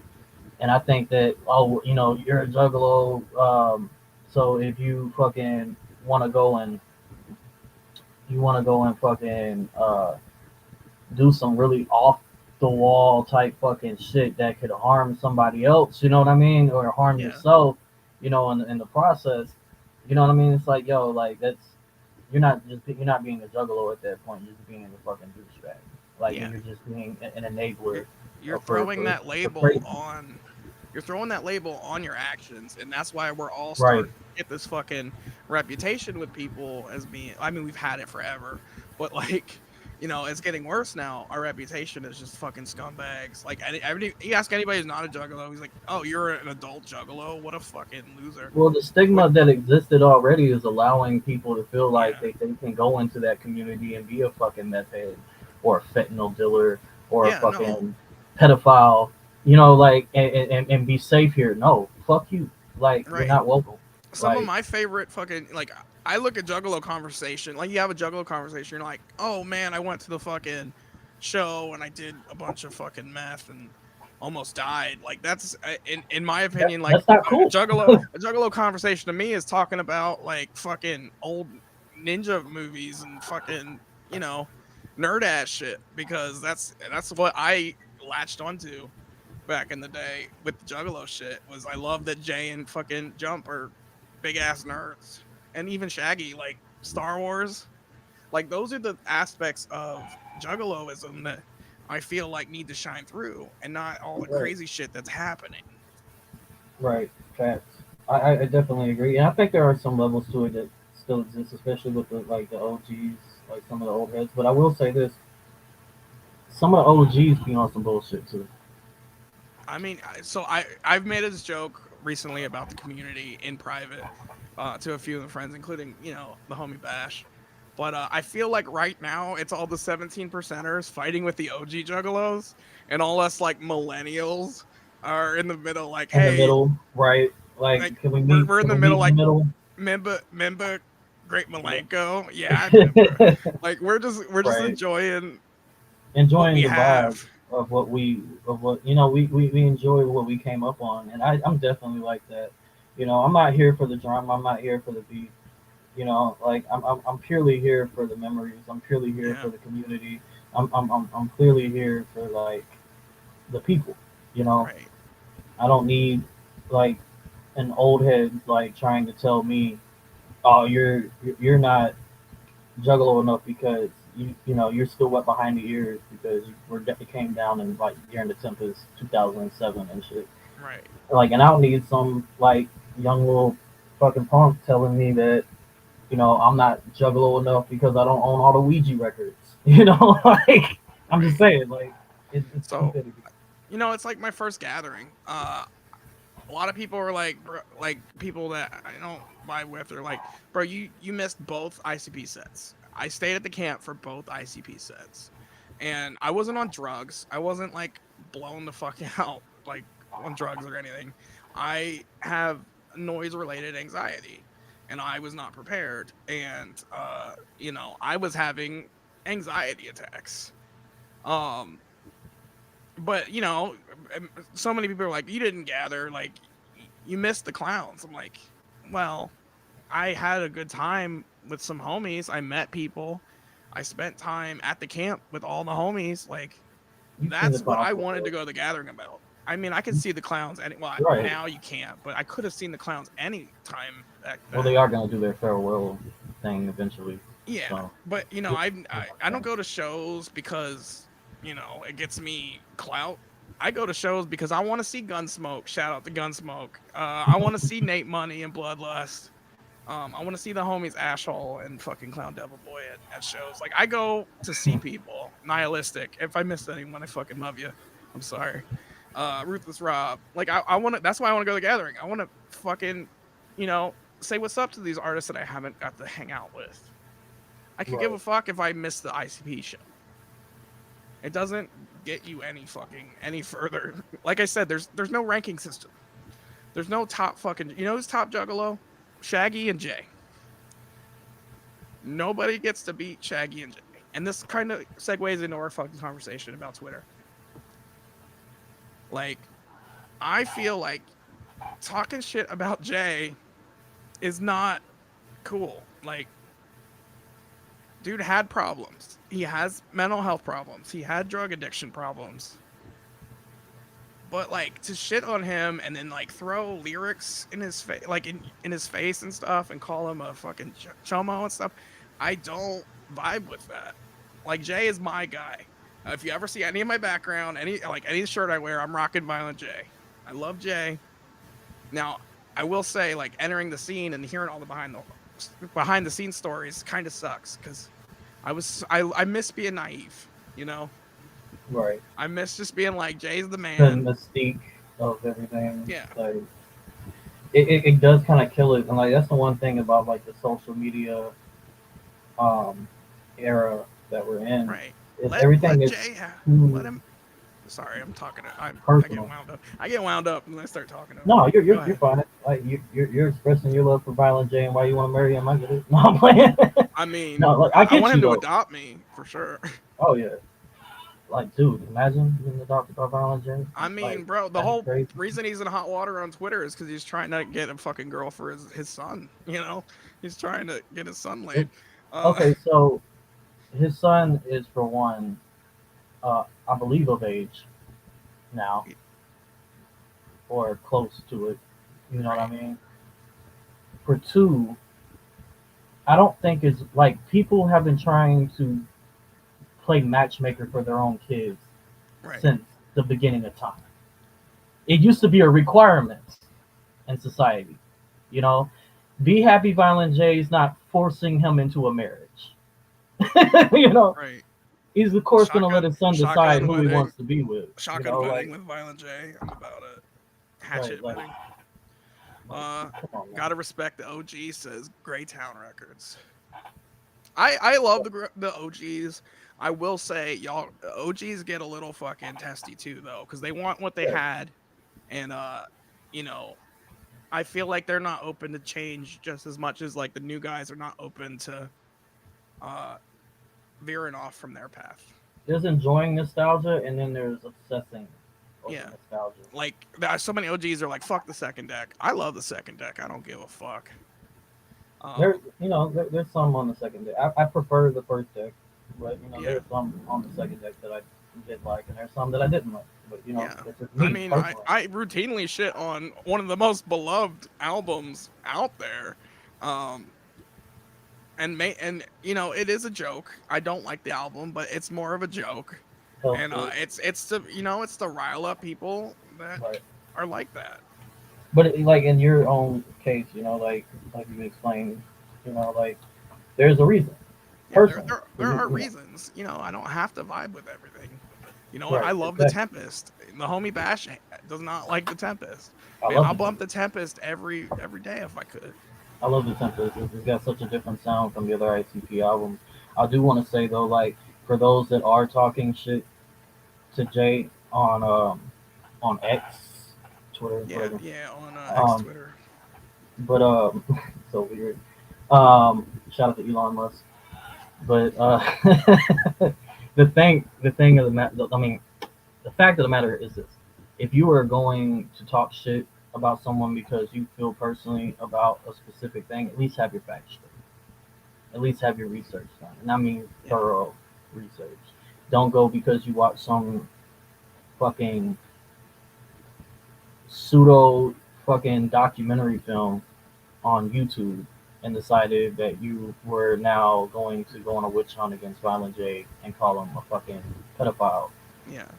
And I hope I'm not like ruining any opportunity or possibility for you to get any monetary value by using the keyword. First of all, like not monetized anyway. It doesn't matter. And even if I was monetized, the way my show works, all that money would go to the artist. And that's, you know, when I get monetized, I'm going to keep them monetized, and whatever YouTube claims for the artist is, you know, they did the work, so it's theirs. That's why I'm going to try to do memberships at like the cheapest floor level if you want to support me. But until I hit 500 subscribers, I can't even do that. But you have all the right to talk shit about somebody if you want. It's just, if you're going to do it, do it with facts.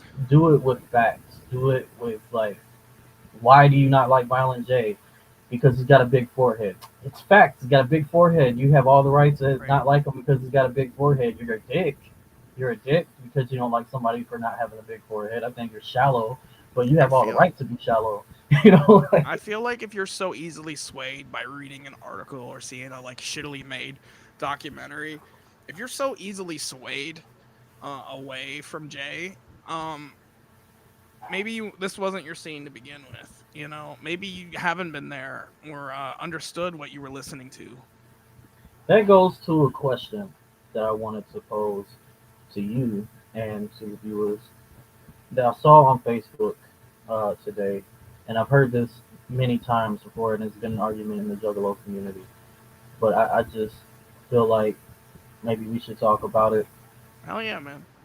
The post pretty much said that if you don't listen to ICP, then are you really a Juggalo? Because with the whole Psycho Circus debacle, where Psycho Circus said that they don't like ICP, but they're still Juggalos and they still want to play the Gathering. I mean, that's fair. Personally, I believe, like, if you don't at least show respect to the clowns, I'm not saying you have to listen to them, but respect the fact that that's where your music comes from. Right. I mean, I don't listen to Twisted, and it's no hate to Twisted. I just, again, I don't vibe with it. And, you know, they've done something. You know, they have a following and they have a crowd. Right. They deserve Maybe respect. that's the thing. You ain't got to vibe with it to respect it. You know.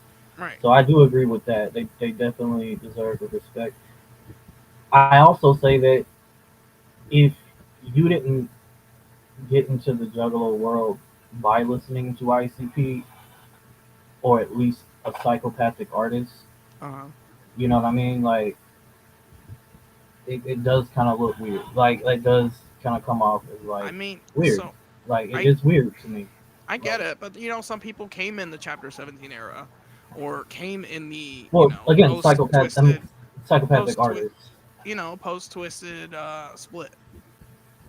Right. I know Sigma. I don't have 500 yet.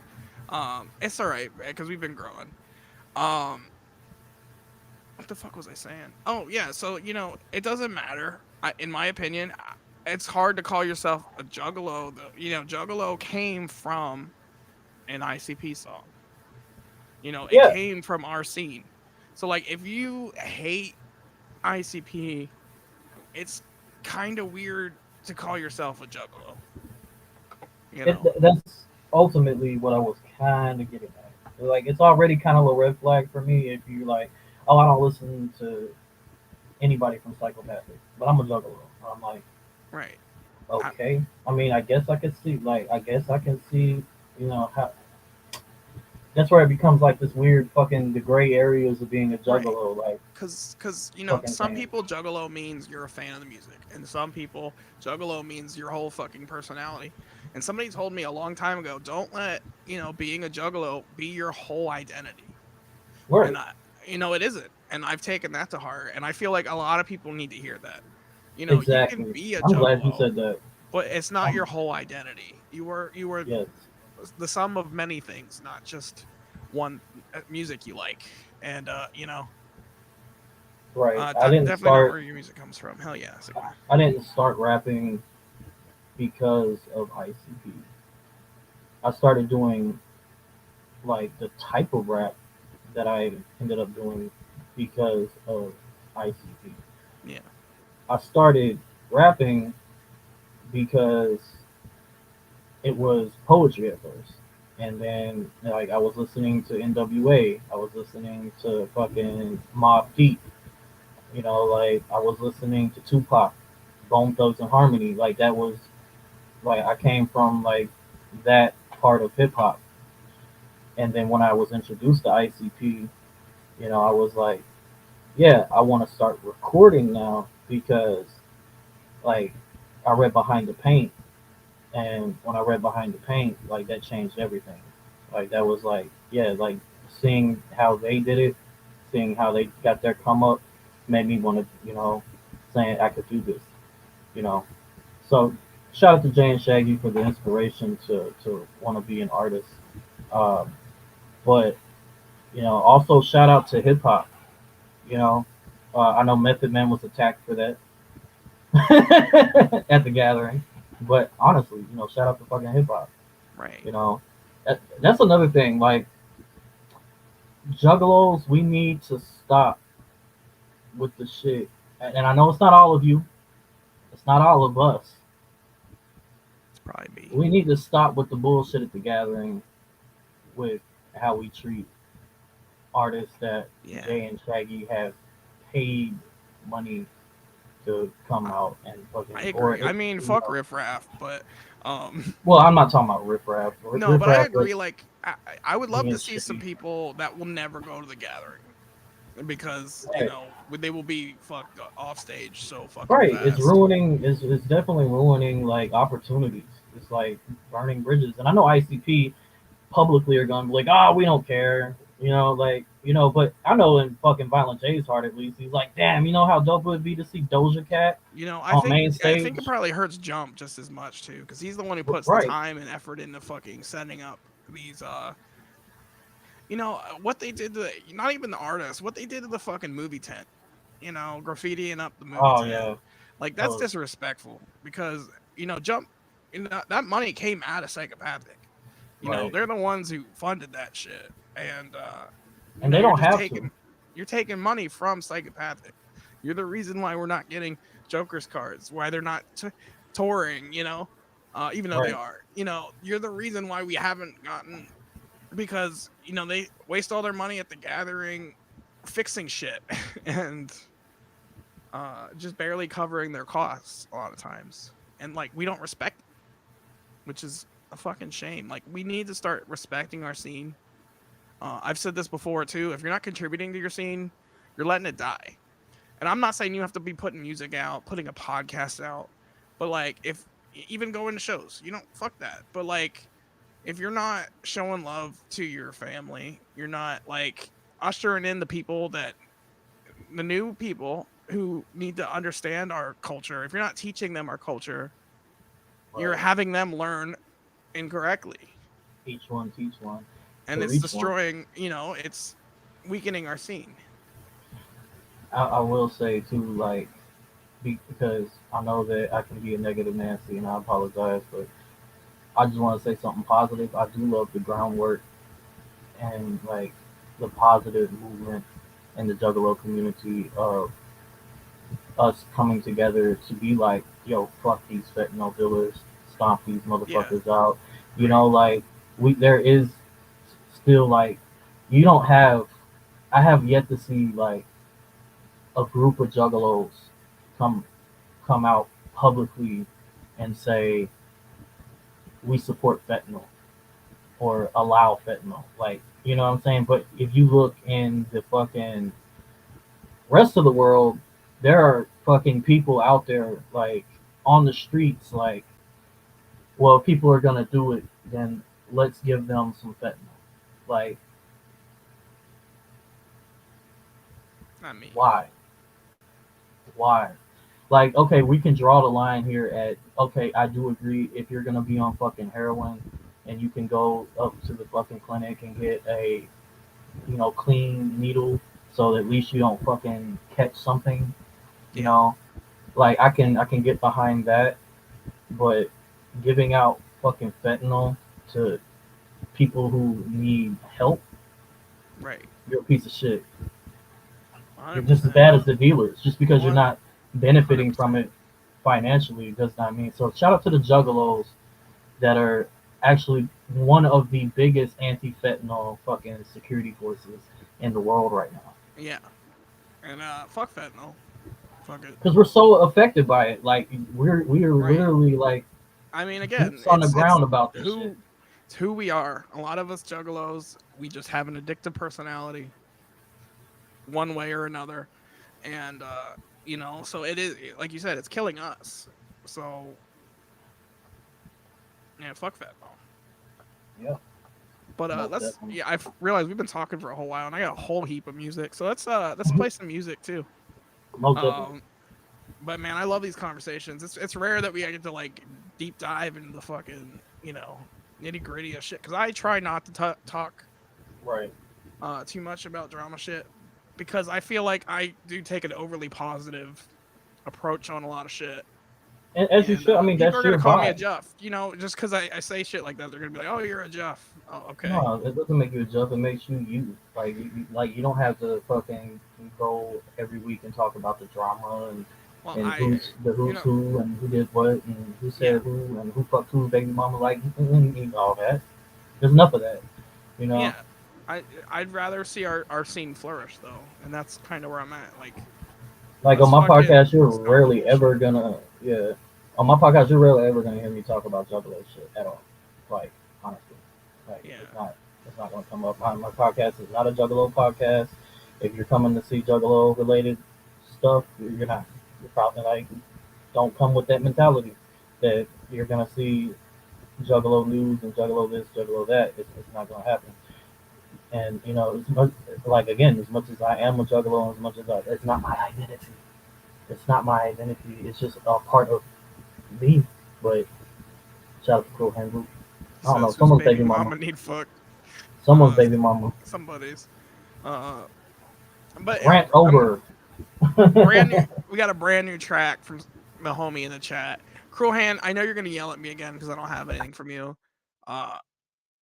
There's a story behind that, and that's because even if you sent me those Spotify links, I could not find a place to pick them up to download to actually like play. So I did buy the whole album on fucking Apple, but I'm saving it because like I said before, I want to dedicate a whole stream to How to Dig Your Own Grave because I feel like I have been snubbing it.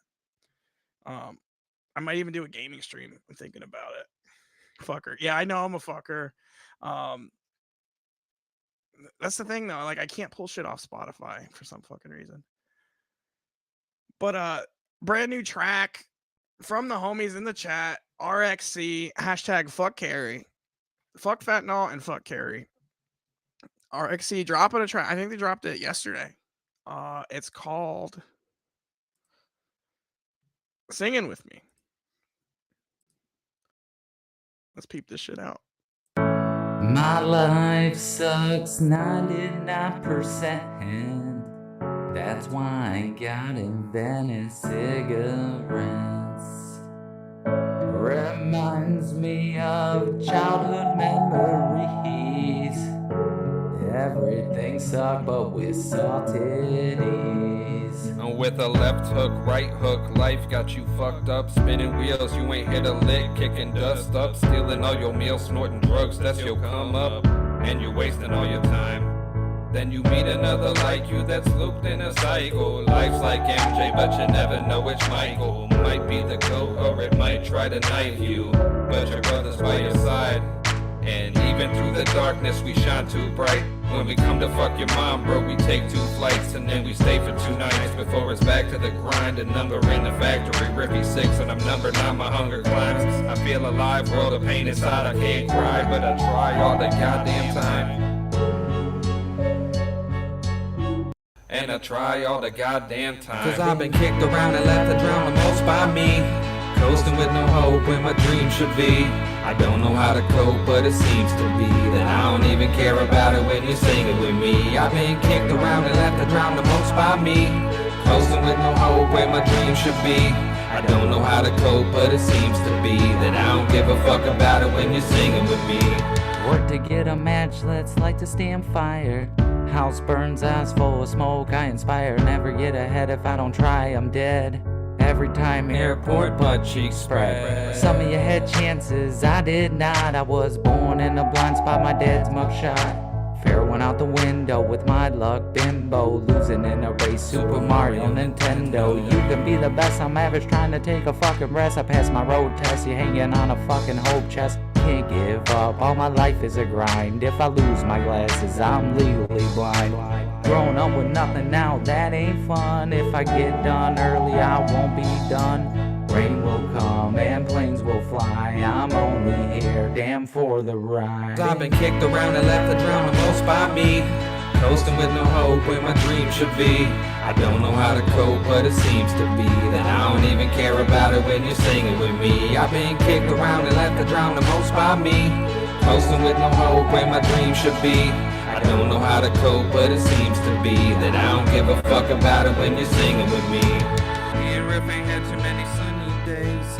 Doing this for peace of mind and not for the plays. Life sucks, mad dick, but that's okay.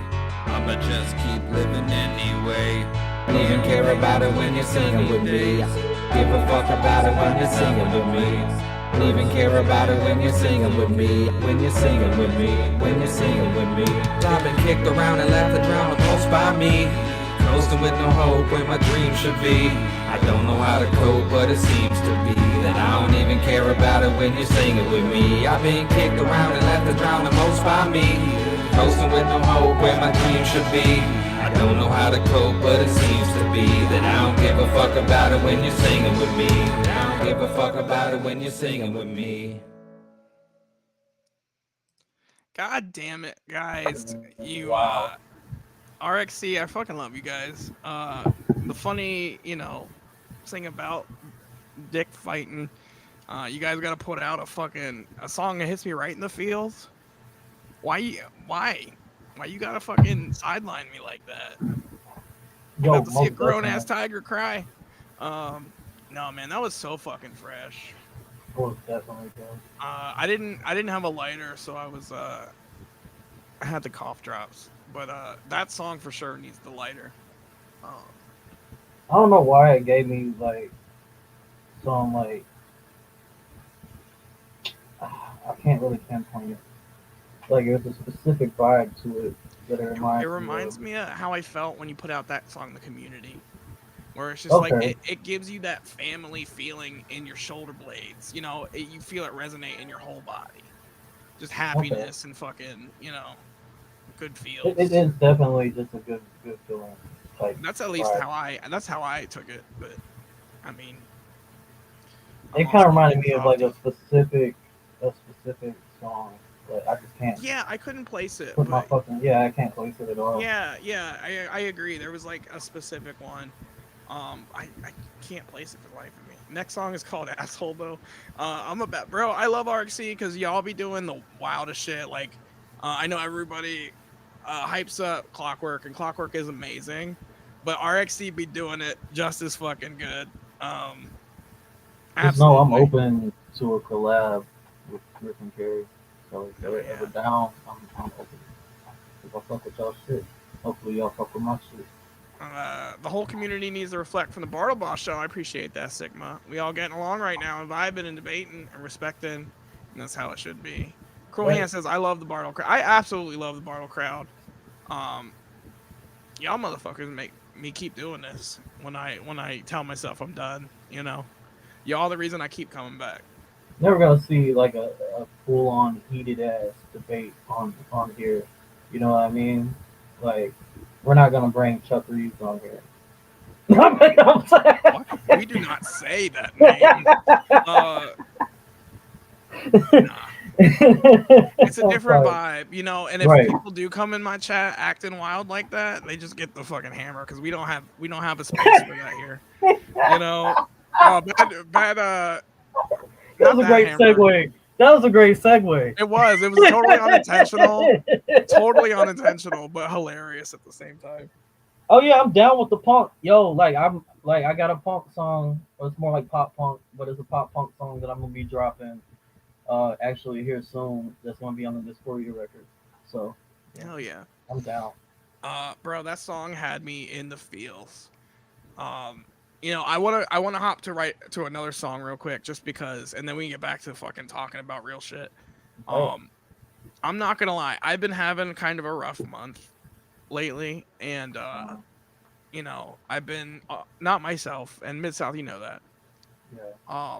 There is Same one here. song that came.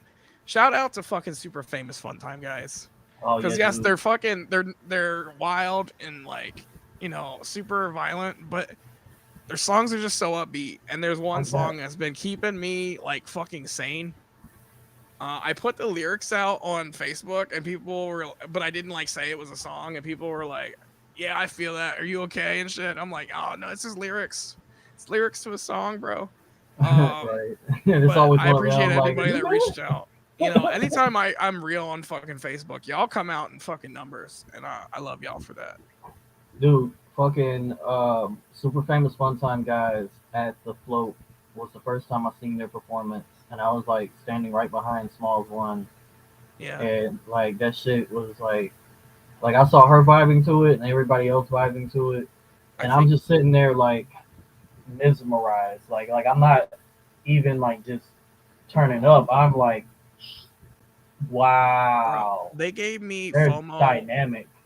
Like there was very few things, not few, but there was a couple things that gave me like really bad FOMO for the gathering last year. Super famous had to been the top of that list. Seeing the homies Zombie Cult play. Also, What's I FOMO? really wanted that, but FOMO? What's that? this year, bro. What's the FOMO? Anyway, fear of missing out. Oh, okay, yeah, yeah. Yeah. But Oh, this song I've been bumping every day. Honestly, I fucking love this song so much. Their newest album, which I always forget the name of, and DC Fago guys probably gonna put it in the comments and yell at me. I'll tell you to laugh, something about laughing. But this song came out way before the album was even released. It's called Charity Case on the album, And I love the music video. I love the lyrics. I love the song. I'm gonna have to mute because I'm gonna be singing along this one.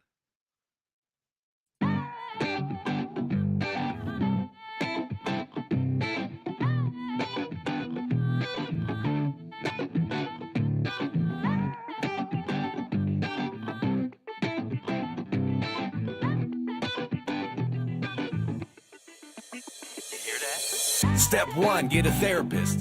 Check. Step 2, don't go. Can I handle this on my own?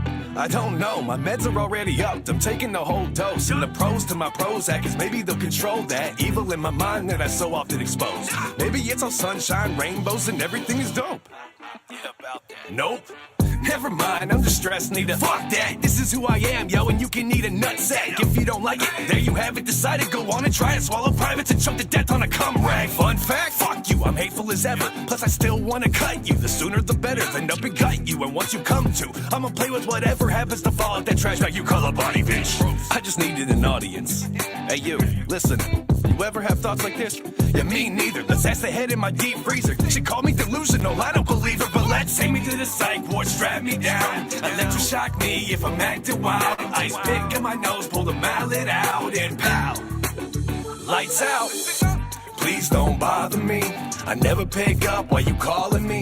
I just wanna get drunk and fall asleep so I can leave the hate I'm bottling behind. Anybody please, if you're fond of me, feel free to go and book me a lobotomy. I've been checked out forever now, honestly. I don't know if that's a problem, but probably, so help out. Yo, woke up at the thought of my mind. I'm kinda wondering what it'd be like to drive in an ice pick when the night hits and I'm left with devices. But the hammer no up in the class, look what I did. I really scrambled my brains, what an incredible day. All the shit you put me through an unforgettable pain. I'm treated like a rabbit dog in severance brain. It's in the backyard buried, so forget it, okay? And when I track that back, it's the glass house cracked from the stones being thrown as a lack of days ago. That's debatable, but I hate to prove every day generally falls flat. Look at me, yo, I'm not doing well. I'm on a sick one, mentally and begging for help. So I'm a Gemini, finger thought and you bleed on yourself. And then I'm laughing at your future, never picture myself.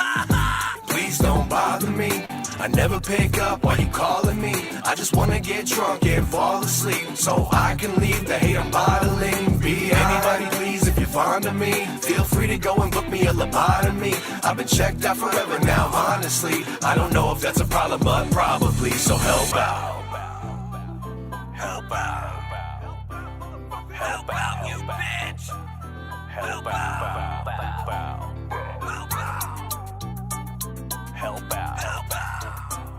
Help out. Help out. It's been so long, locked out my mind. Highly doubt I'll get back inside. But if I could, would I be fine? Been so long, locked out my mind. Highly doubt I'll get back inside. But if I could, would I be fine? Please don't bother me.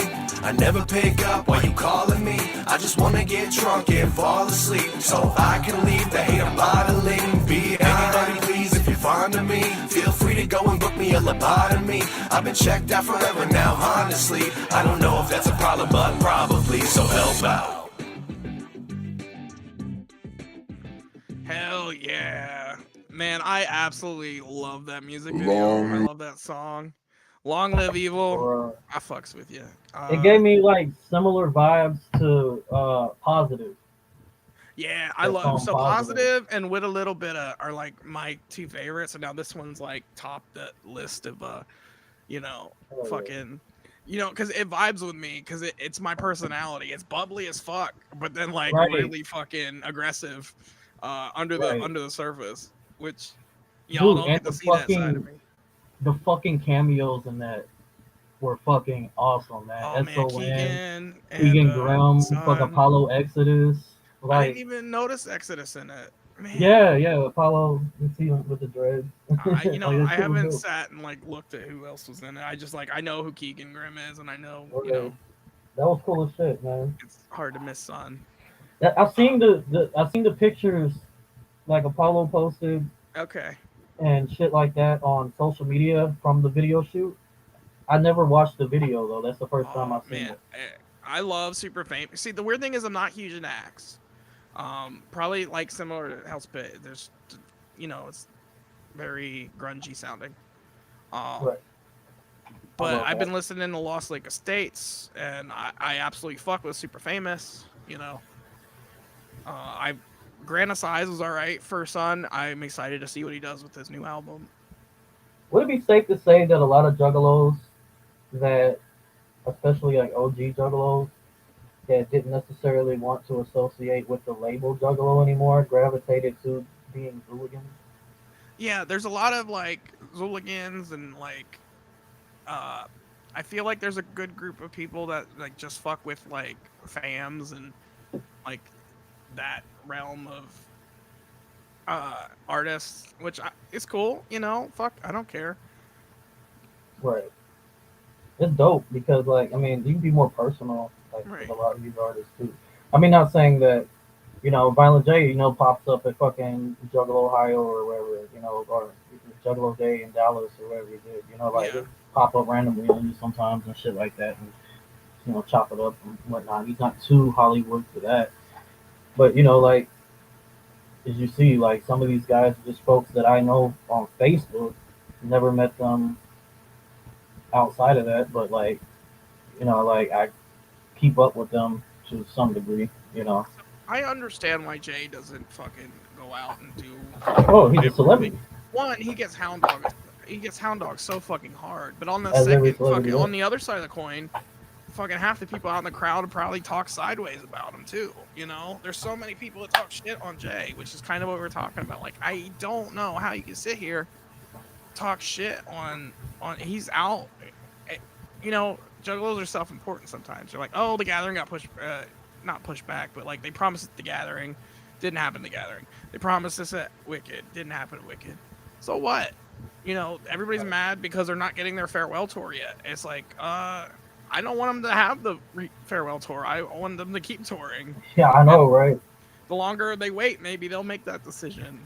Jay's having the time of his life out wrestling right now. Fucking Right. let him. Right.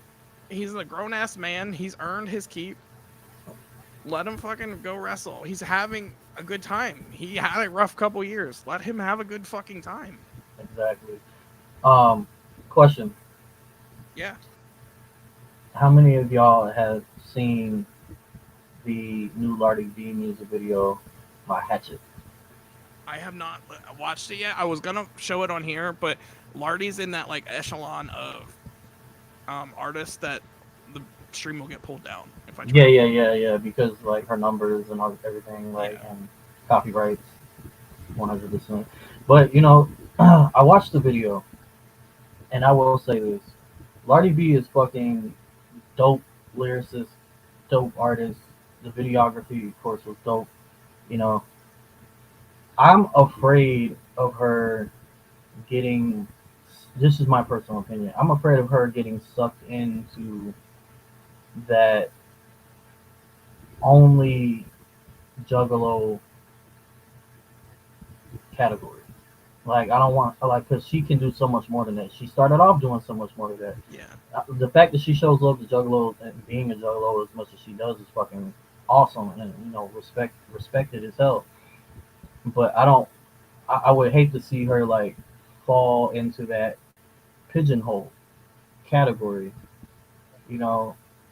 where she's not gonna She be only does respected junk anywhere shows. else. Yeah. Yeah, I like get she it. deserves so much more than that, like, and I'm not saying that to hate on any credibility for what Juggalos have done for any artist, because obviously we have pushed artists to the top sometimes. Yeah. We did it for ICP themselves. Without us, ICP really wouldn't have made it, to where they are. Right. So, like, but with that being said, I feel like her music could, go way beyond the horizons. Yeah. So here's a topic I want to talk about, and I don't want anybody to take it personally, but like, stop trying to get signed to Psychopathic. Stop trying to get signed to C17. No hate to Bundy, but like, I know your post was innocent, but like, don't try to get signed to LLE. I think that was the point of Bill to what the hell's his name? The axe guy. I'm a Jeff. So Billy Obey. Billy Obey, thank you. I think that was the point of his post, was he's saying like, look, these people came up with me. We're cool with these guys. That's why they're on our label. But we're not just gonna open it up to anybody we don't know. You know, and I don't get why anybody's shooting to try to be on Psychopathic anymore. The clowns have made it clear they don't want to sign artists. And what's the best case scenario? You get signed for a year and everybody loves you. Or even like C17, look what happened to Hex. You get signed for a year, everybody loves you, and the minute you fucking move on, you're public enemy number one again. So did it really do you any good? Yeah, sure, a couple more people know your name. But like I knew for the longest that I was like, you know, even with being on Greytown, you know, and I've never wanted to say it in a way that would like disrespect Greytown, because you know that's my fam, you know, and I love Hatchet, I love Greytown, all my fam on Greytown. You know, I was gonna say all my boys, but we got a female artist on there now. Shout out to fucking Rage. Say what is it? How? I'm sorry, Hatchet. I forgot your daughter's rap name. Like, like it's very hard to fuck up when you meet new people. But she's cool as fuck. Yeah. She's gonna be doing she's doing a hook for me on a track. But I think it's like LSP was one of the things that I was looking at, because like one of the labels I was looking at. Like I never wanted to like disrespect Greytown being like, oh, like, you know, LSP comes, I'm bouncing, you know, like no, like I would sign. And I've been saying like I would sign if the opportunity came up, but that was also during the time when I was doing more shows with like LSP artists and like, you know, and you know, meeting Psycho or IP and saying poetry. It's you know, like similar to like Manson, bro. He never drops where he came from. You know, he remembers where he came from. Right, the Trife Life, and you know Michael Lawless as well. But I will say, like, my mentality now is anyone who can put money behind me, I'm willing to work out a contract with, as far as a specific deal. Right. Now, I'm not going to give you my whole life. I'm not going to give you my whole, like, we're going to work out something, and I'm definitely going to have a lawyer on this thing. So, like, it's going to be negotiations, and that'll be a day that y'all won't hear from me at all until, like, an announcement is made. Right. But not saying that there's anything that's happening now, because obviously not. But I will always have enough respect for Greytown and what they've done for me, what Hatchet's done for me, that if it came down to it, that, you know, he would, and, you know, he's told me multiple times, you know, like, that's kind of the point of us, is to see each other succeed anyway within our group, you know. So why, you know, he would never be mad at me for it. He never, like the only way I think I would piss him off for it, like, is if I just dipped without saying anything or giving, you know, no disclosure, you know. And like, I'm not gonna lie, like, I love my brother Articulate, but that did, you know, kind of like affect me in a way. Whenever he left, like, I kind of did get a little sad, because I didn't know that nobody. I found out. Yeah, I found out via like group chat, so I didn't know, like, lost friends like that where they just, you know, they pieced out, and I'm like, it's all good now, because he, like, we finally got to talk. But at first, it, like, I freaked out, because I'm like, what's going on? Yeah. You know, like, is he good? Like, is everything okay? You know, but like, he just he sees different avenues and different horizons, and you know, I gotta respect him for that, and I'll always love and respect, you know, my brother Articulate. For, you know, wherever he goes, I'll support him. You know, so shout out to Articulate. But like, that aside, you know, like, I'm just saying, like, I will always carry the Greytown family with me.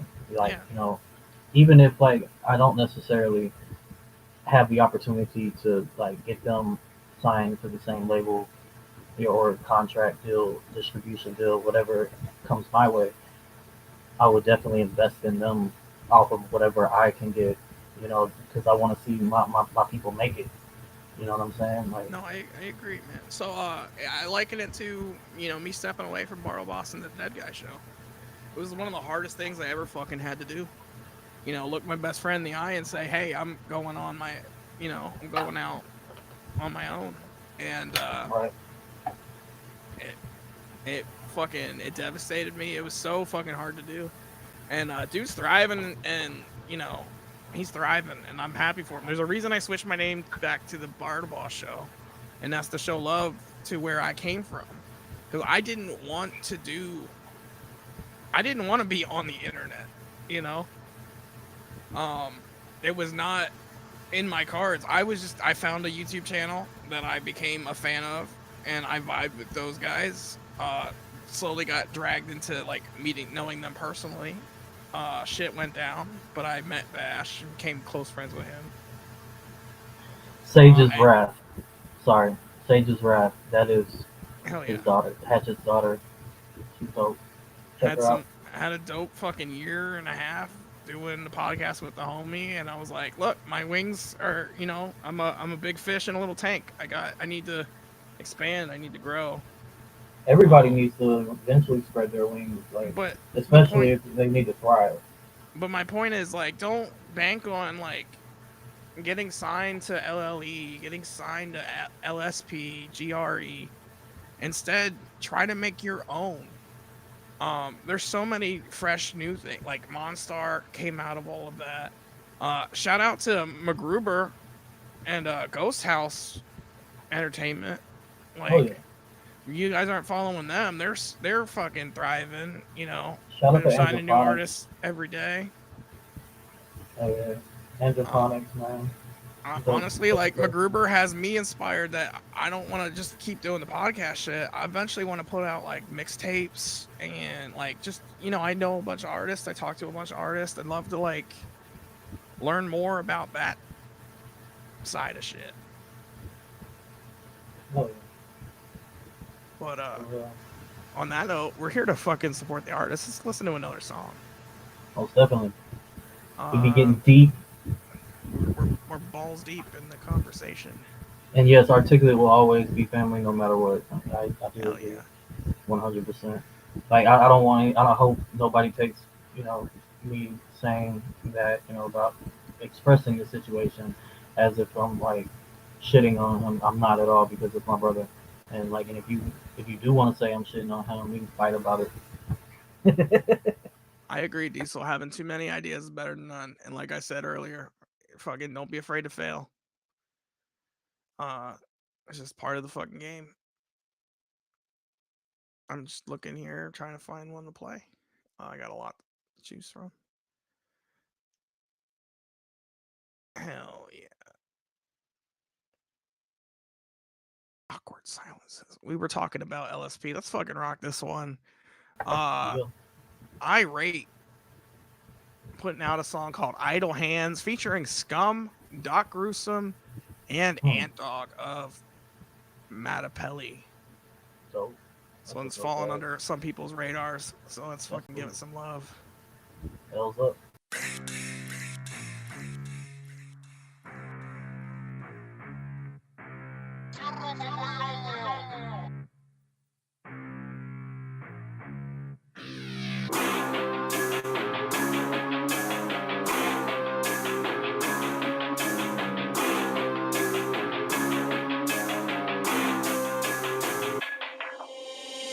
Hands are itching like balls, they got crabs, damn. Feeling dry, create a red, gory mess as they provoke me, they beg me to stab them. Unaware of their silent requests, yes, I confess that at times I misread them, and not all of them want to be heard. Still I skin, disembowel, and I bleed them. Leave behind body parts in the dirt. I don't wanna hurt nobody, I just wanna kill them all. Motherfucking sawed off shoddy, standing tall and watch them fall. Trigger finger staying busy, on the phone to go to war. Go and grab them, stabbing easy, sleazy, holding a hammer blow. From other hand will be incoming to the side of the hooker's head. Thumb my jam up in a socket, double pops, my thumb is red. Bad enough but just beginning, pinky push your eardrums to help her deal with all her screaming. Yet to come at the hands of scum. In this near friendly yard, so I'm good guy. Mutilation at its finest with these idle hands. Force the blade to the neck, watch the blood squirt. Look it up, sing fuck on your network. In this near, feel the urge, I'ma get that. Mutilation at its finest with these idle hands. Force the blade to the neck, watch the blood squirt.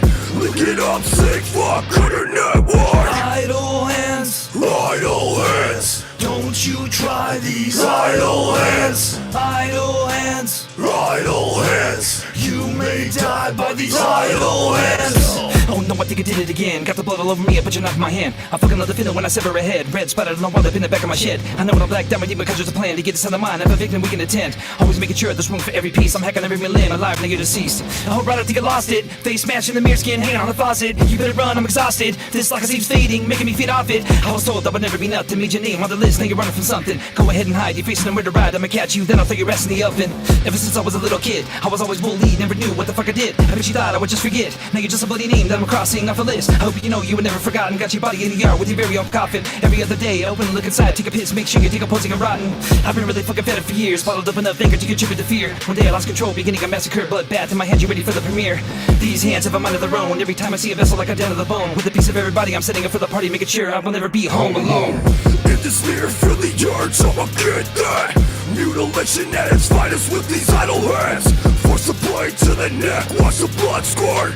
Look it up, sing fuck on your network. In this near, feel the urge, I'ma get that. Mutilation at its finest with these idle hands. Force the blade to the neck, watch the blood squirt. Look it up, sing fuck on your network. Take your slut by the hand, it's her final dance. I'm a mutt in a jam, drummer in the band. Big stick, never jam, that extended bag. Not afraid to choke a bitch with my idle hands. I'm a fucking menace, rocks on trees just like it's Christmas, yo. Punch you in your shit, now you gon' have to see a dentist, yo. Bitch, here come the tempest, yo. Illest in a minute, yo. Death that be your sentence, acid bath like I'm a chemist. I'm a rock star, bitch, you know that 666. Stay go in the white car, flipping up that crucifix. Fucking on a porn star, she do little tricks on my dick. Reppin' for the gang hard, SV in the Cerberus. Bitch, I'm reppin' for the gang. Bitch, I'm fucking on your main. Insane, fuck you talking about the devil's playground. We put a bullet in your mouth, yeah. In this near, feel the urge, I'ma get that. Mutilation at its finest with these idle hands. Force the blade to the neck, watch the blood squirt. Look it up, sing fuck on your network. In this near, feel the urge, I'ma get that. Mutilation at its finest with these idle hands. Force the blade to the neck, watch the blood squirt. Look it up, sing fuck on your network.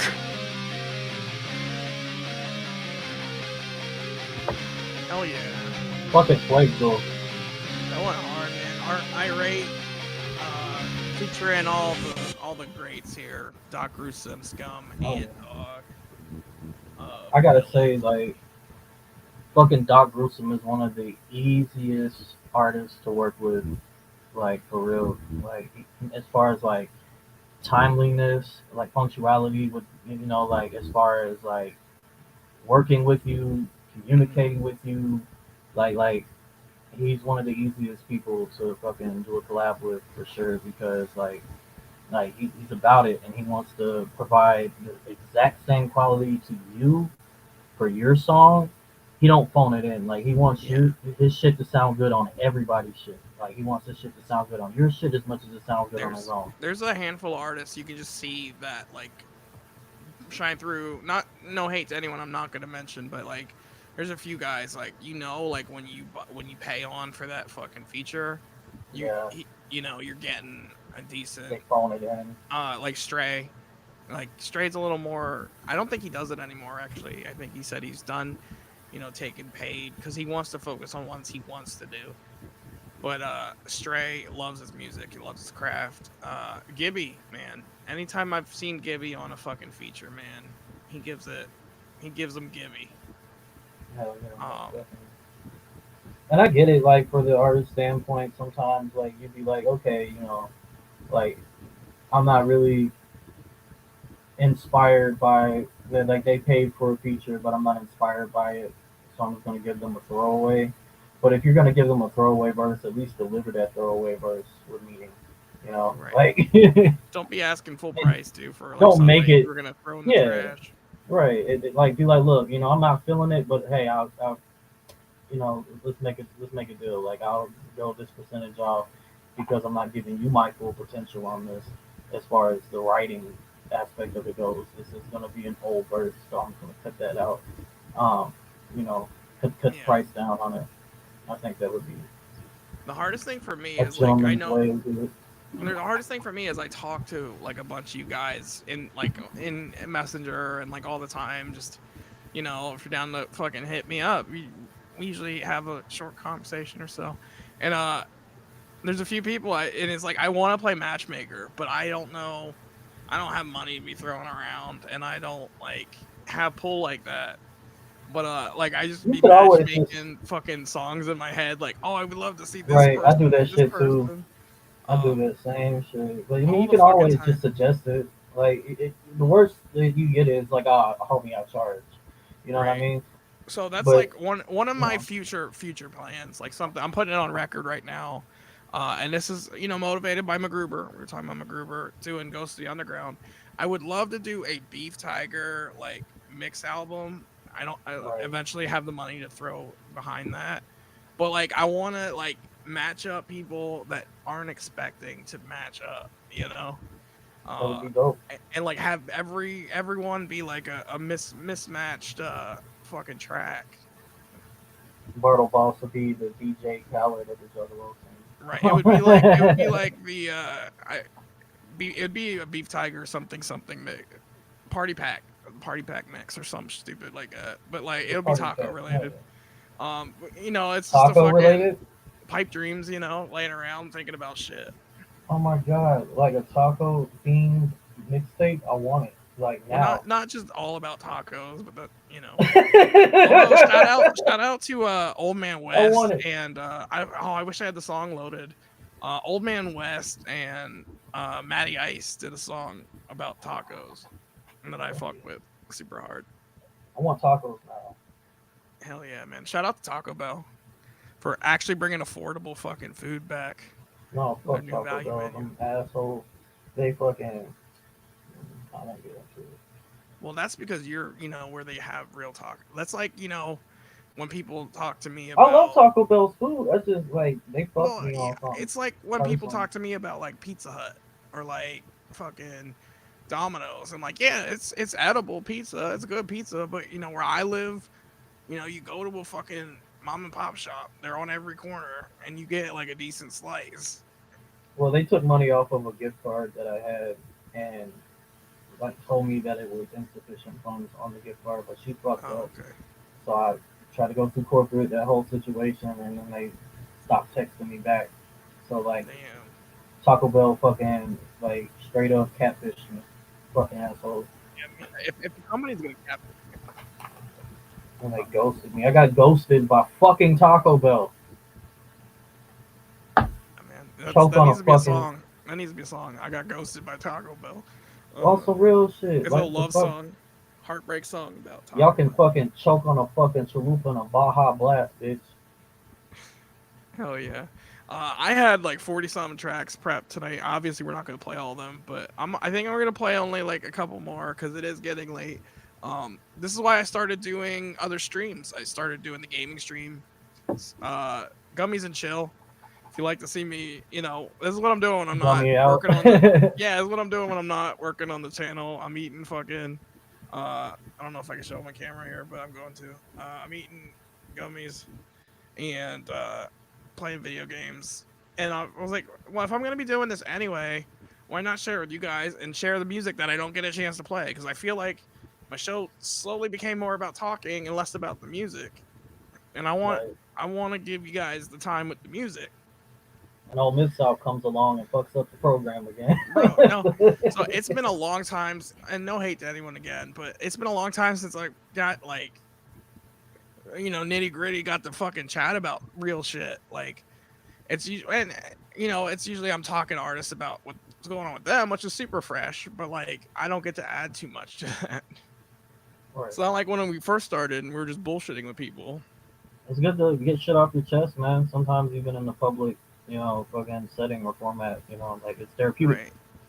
And honestly, anybody who wants to come on and do this with me, hit me up. Like I said, I'm not doing interviews every fucking week anymore because I burn out on that. But like, you hit me up, I'll let you know what's open. We'll work you in. I know I have some stuff down the pipeline with people, some maybes, and I'll promise you, I'll make promises that I'll be live next week, and then something will happen, either my mental health or my physical health, or it happens. And I always say juggalos, and I say this especially with juggalos, is we shoot high, we fall short. That's just what we do.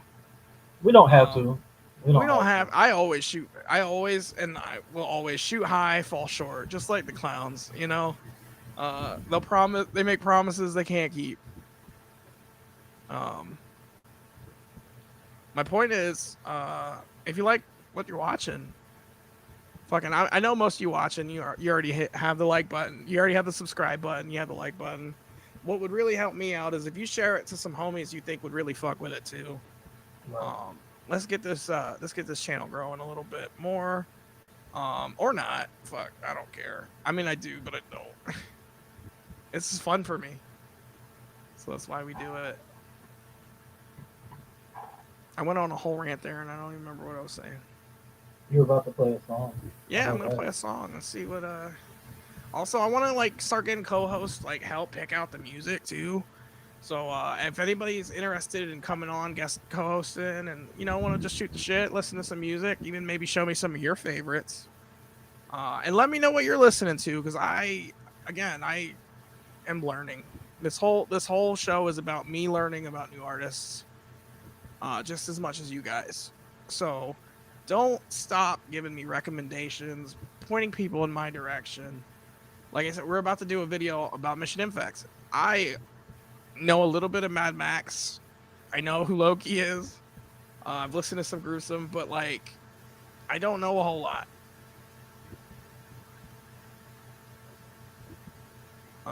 Okay, let's see here. Oh, I gotta play this one. Fresh out of GRE, the homie Philosophy, who I really want to get back on the show, put out a song featuring JP the Hustler called Time Trap.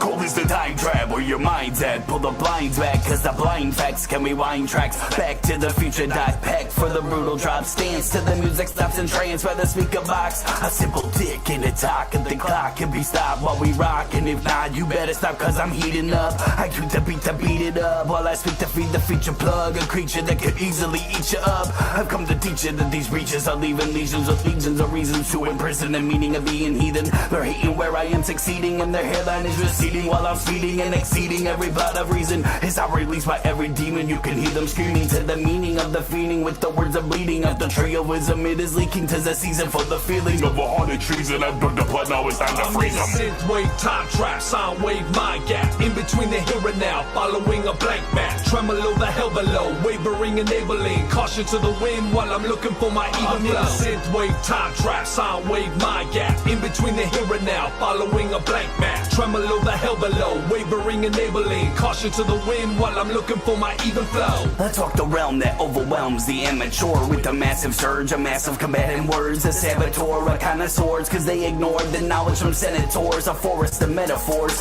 It's a simple similes, a single symphonies, a second dip of mystery that separates the histories, the details in the skies. It catches me no surprise, the evil while freezing time, the feeling of freely flying is fear in the steep decline. The spirit can be confined, you hear it as undefined, I see it as being blind. They wonder why they trapped inside this human hide, cause the dream to be alive died in a drive-by labeled suicide. But who am I to decide what flood is by? The eye of shutters tried to smother the other eye. It muddles the meaning of muggle genocide. I'm humbled by the mixture of cyanide and apple pie. I'm in a synth wave, time trap, sound wave, mind gap. In between the here and now, following a blank map. Tremolo the hell below, wavering enabling. Caution to the wind while I'm looking for my even flow. Synthwave, time trap, sound wave, my gap. In between the here and now, following a blank map. Tremolo the hell below, wavering enabling. Caution to the wind while I'm looking for my even flow.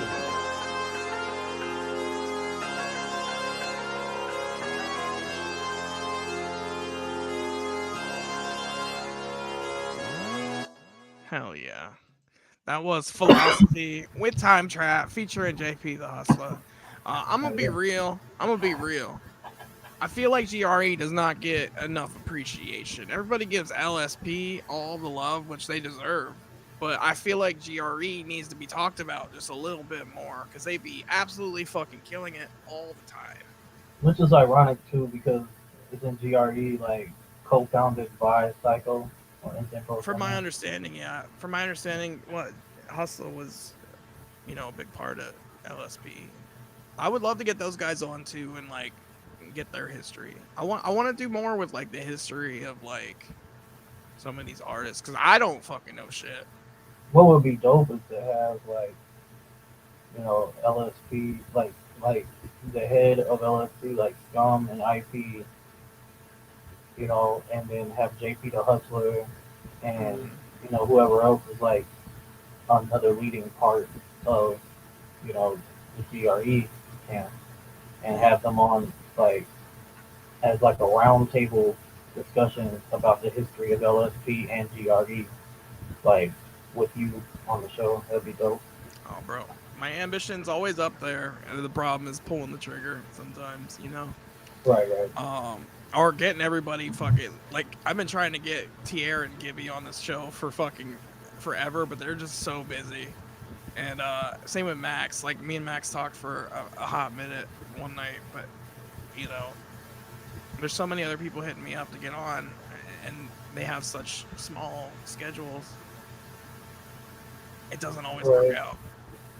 And then I still owe people interviews too. I got to get back and I owe some people that I got sick and didn't get to fucking do interviews for. I mean, like again, life as a play, but you will find that even though like shit be stagnant sometimes, those little surges of just like, oh yeah, fuck it, let's do it, are some of the best times for you because like, I mean, I you feel make like yourself do it sometimes, I feel like because I'm bipolar and I've been dealing with it since I've been teenager, like I know that shit.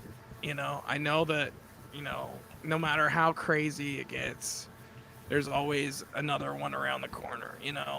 One show might suck. Next week it's gonna fuck it, knock it out of the park. And it's always the episodes I don't expect to go so well, go really well. And then like I'll get somebody on and I'm like, oh man, they're big name and they don't know how to be on a podcast. Or like I don't know them well enough to write a decent interview. And it's just how it goes. Like not everybody knows how to talk on the internet. I certainly didn't. I still really don't. But man, it's been an awesome fucking episode. We've talked about some real shit tonight. Oh yeah. Everybody's fucking tuned in. I appreciate all of you guys, but For sure. I feel like we are gonna, bow our heads at this point and say our goodbyes.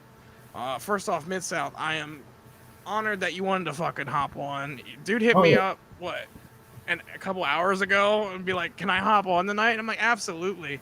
Like, that's how easy it is, guys. If I'm live and I don't have shit going on, asking's the first step to getting on the show. Yeah.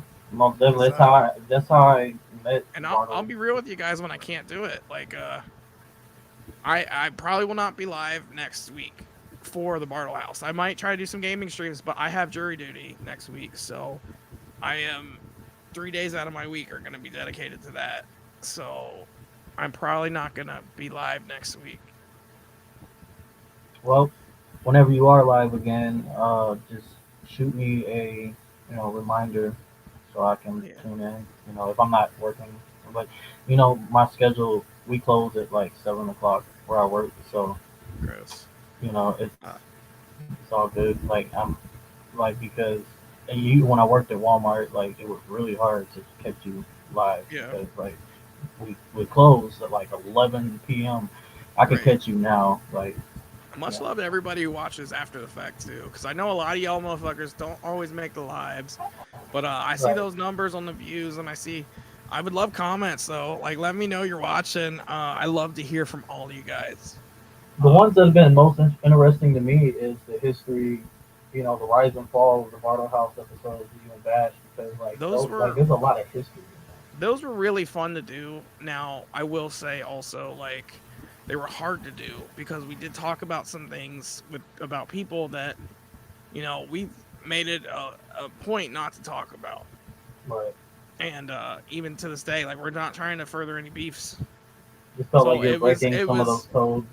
You gotta like delicately handle that. You know, so it was difficult doing those, but something about hanging out with talking to Bash, like it just comes natural. And it always has been. Hang out with talking to Bash, like it just comes. My bad. Goddamn that echo though. But no, everybody. Cruel Hand says, "Great show. I appreciate it, my guy. Thanks for stopping in. Thank you everybody for stopping in. Midsouth, thank you for coming on and having like intellectual conversations with me tonight. I gotta have you on my podcast whenever I get it popping. You know, all you gotta do is plan ahead. Like, let me know because the kids and stuff. But right. You know, I'd be down to have some philosophical conversations. Hell yeah. Because I know I don't. Unless you get to know me, you don't know. Like, I'll be thinking deep about some shit. And people say I'm pretty, you know, I do tell a lot of dick jokes, but I'm pretty intelligent. I like to think. Oh yeah, like for sure. Like I said, late nights on Discord, we fucking set up for hours to like 3 a.m., 4 a.m. just chopping it up about you. Oh yeah, and there's a new Discord. If you guys want in on the new Discord, let me fucking know, and I'll send you a link. But thank y'all for tuning in. Stay safe, stay spicy, and I'ma eat your legs. Peace. Whoop whoop. Whoop, whoop.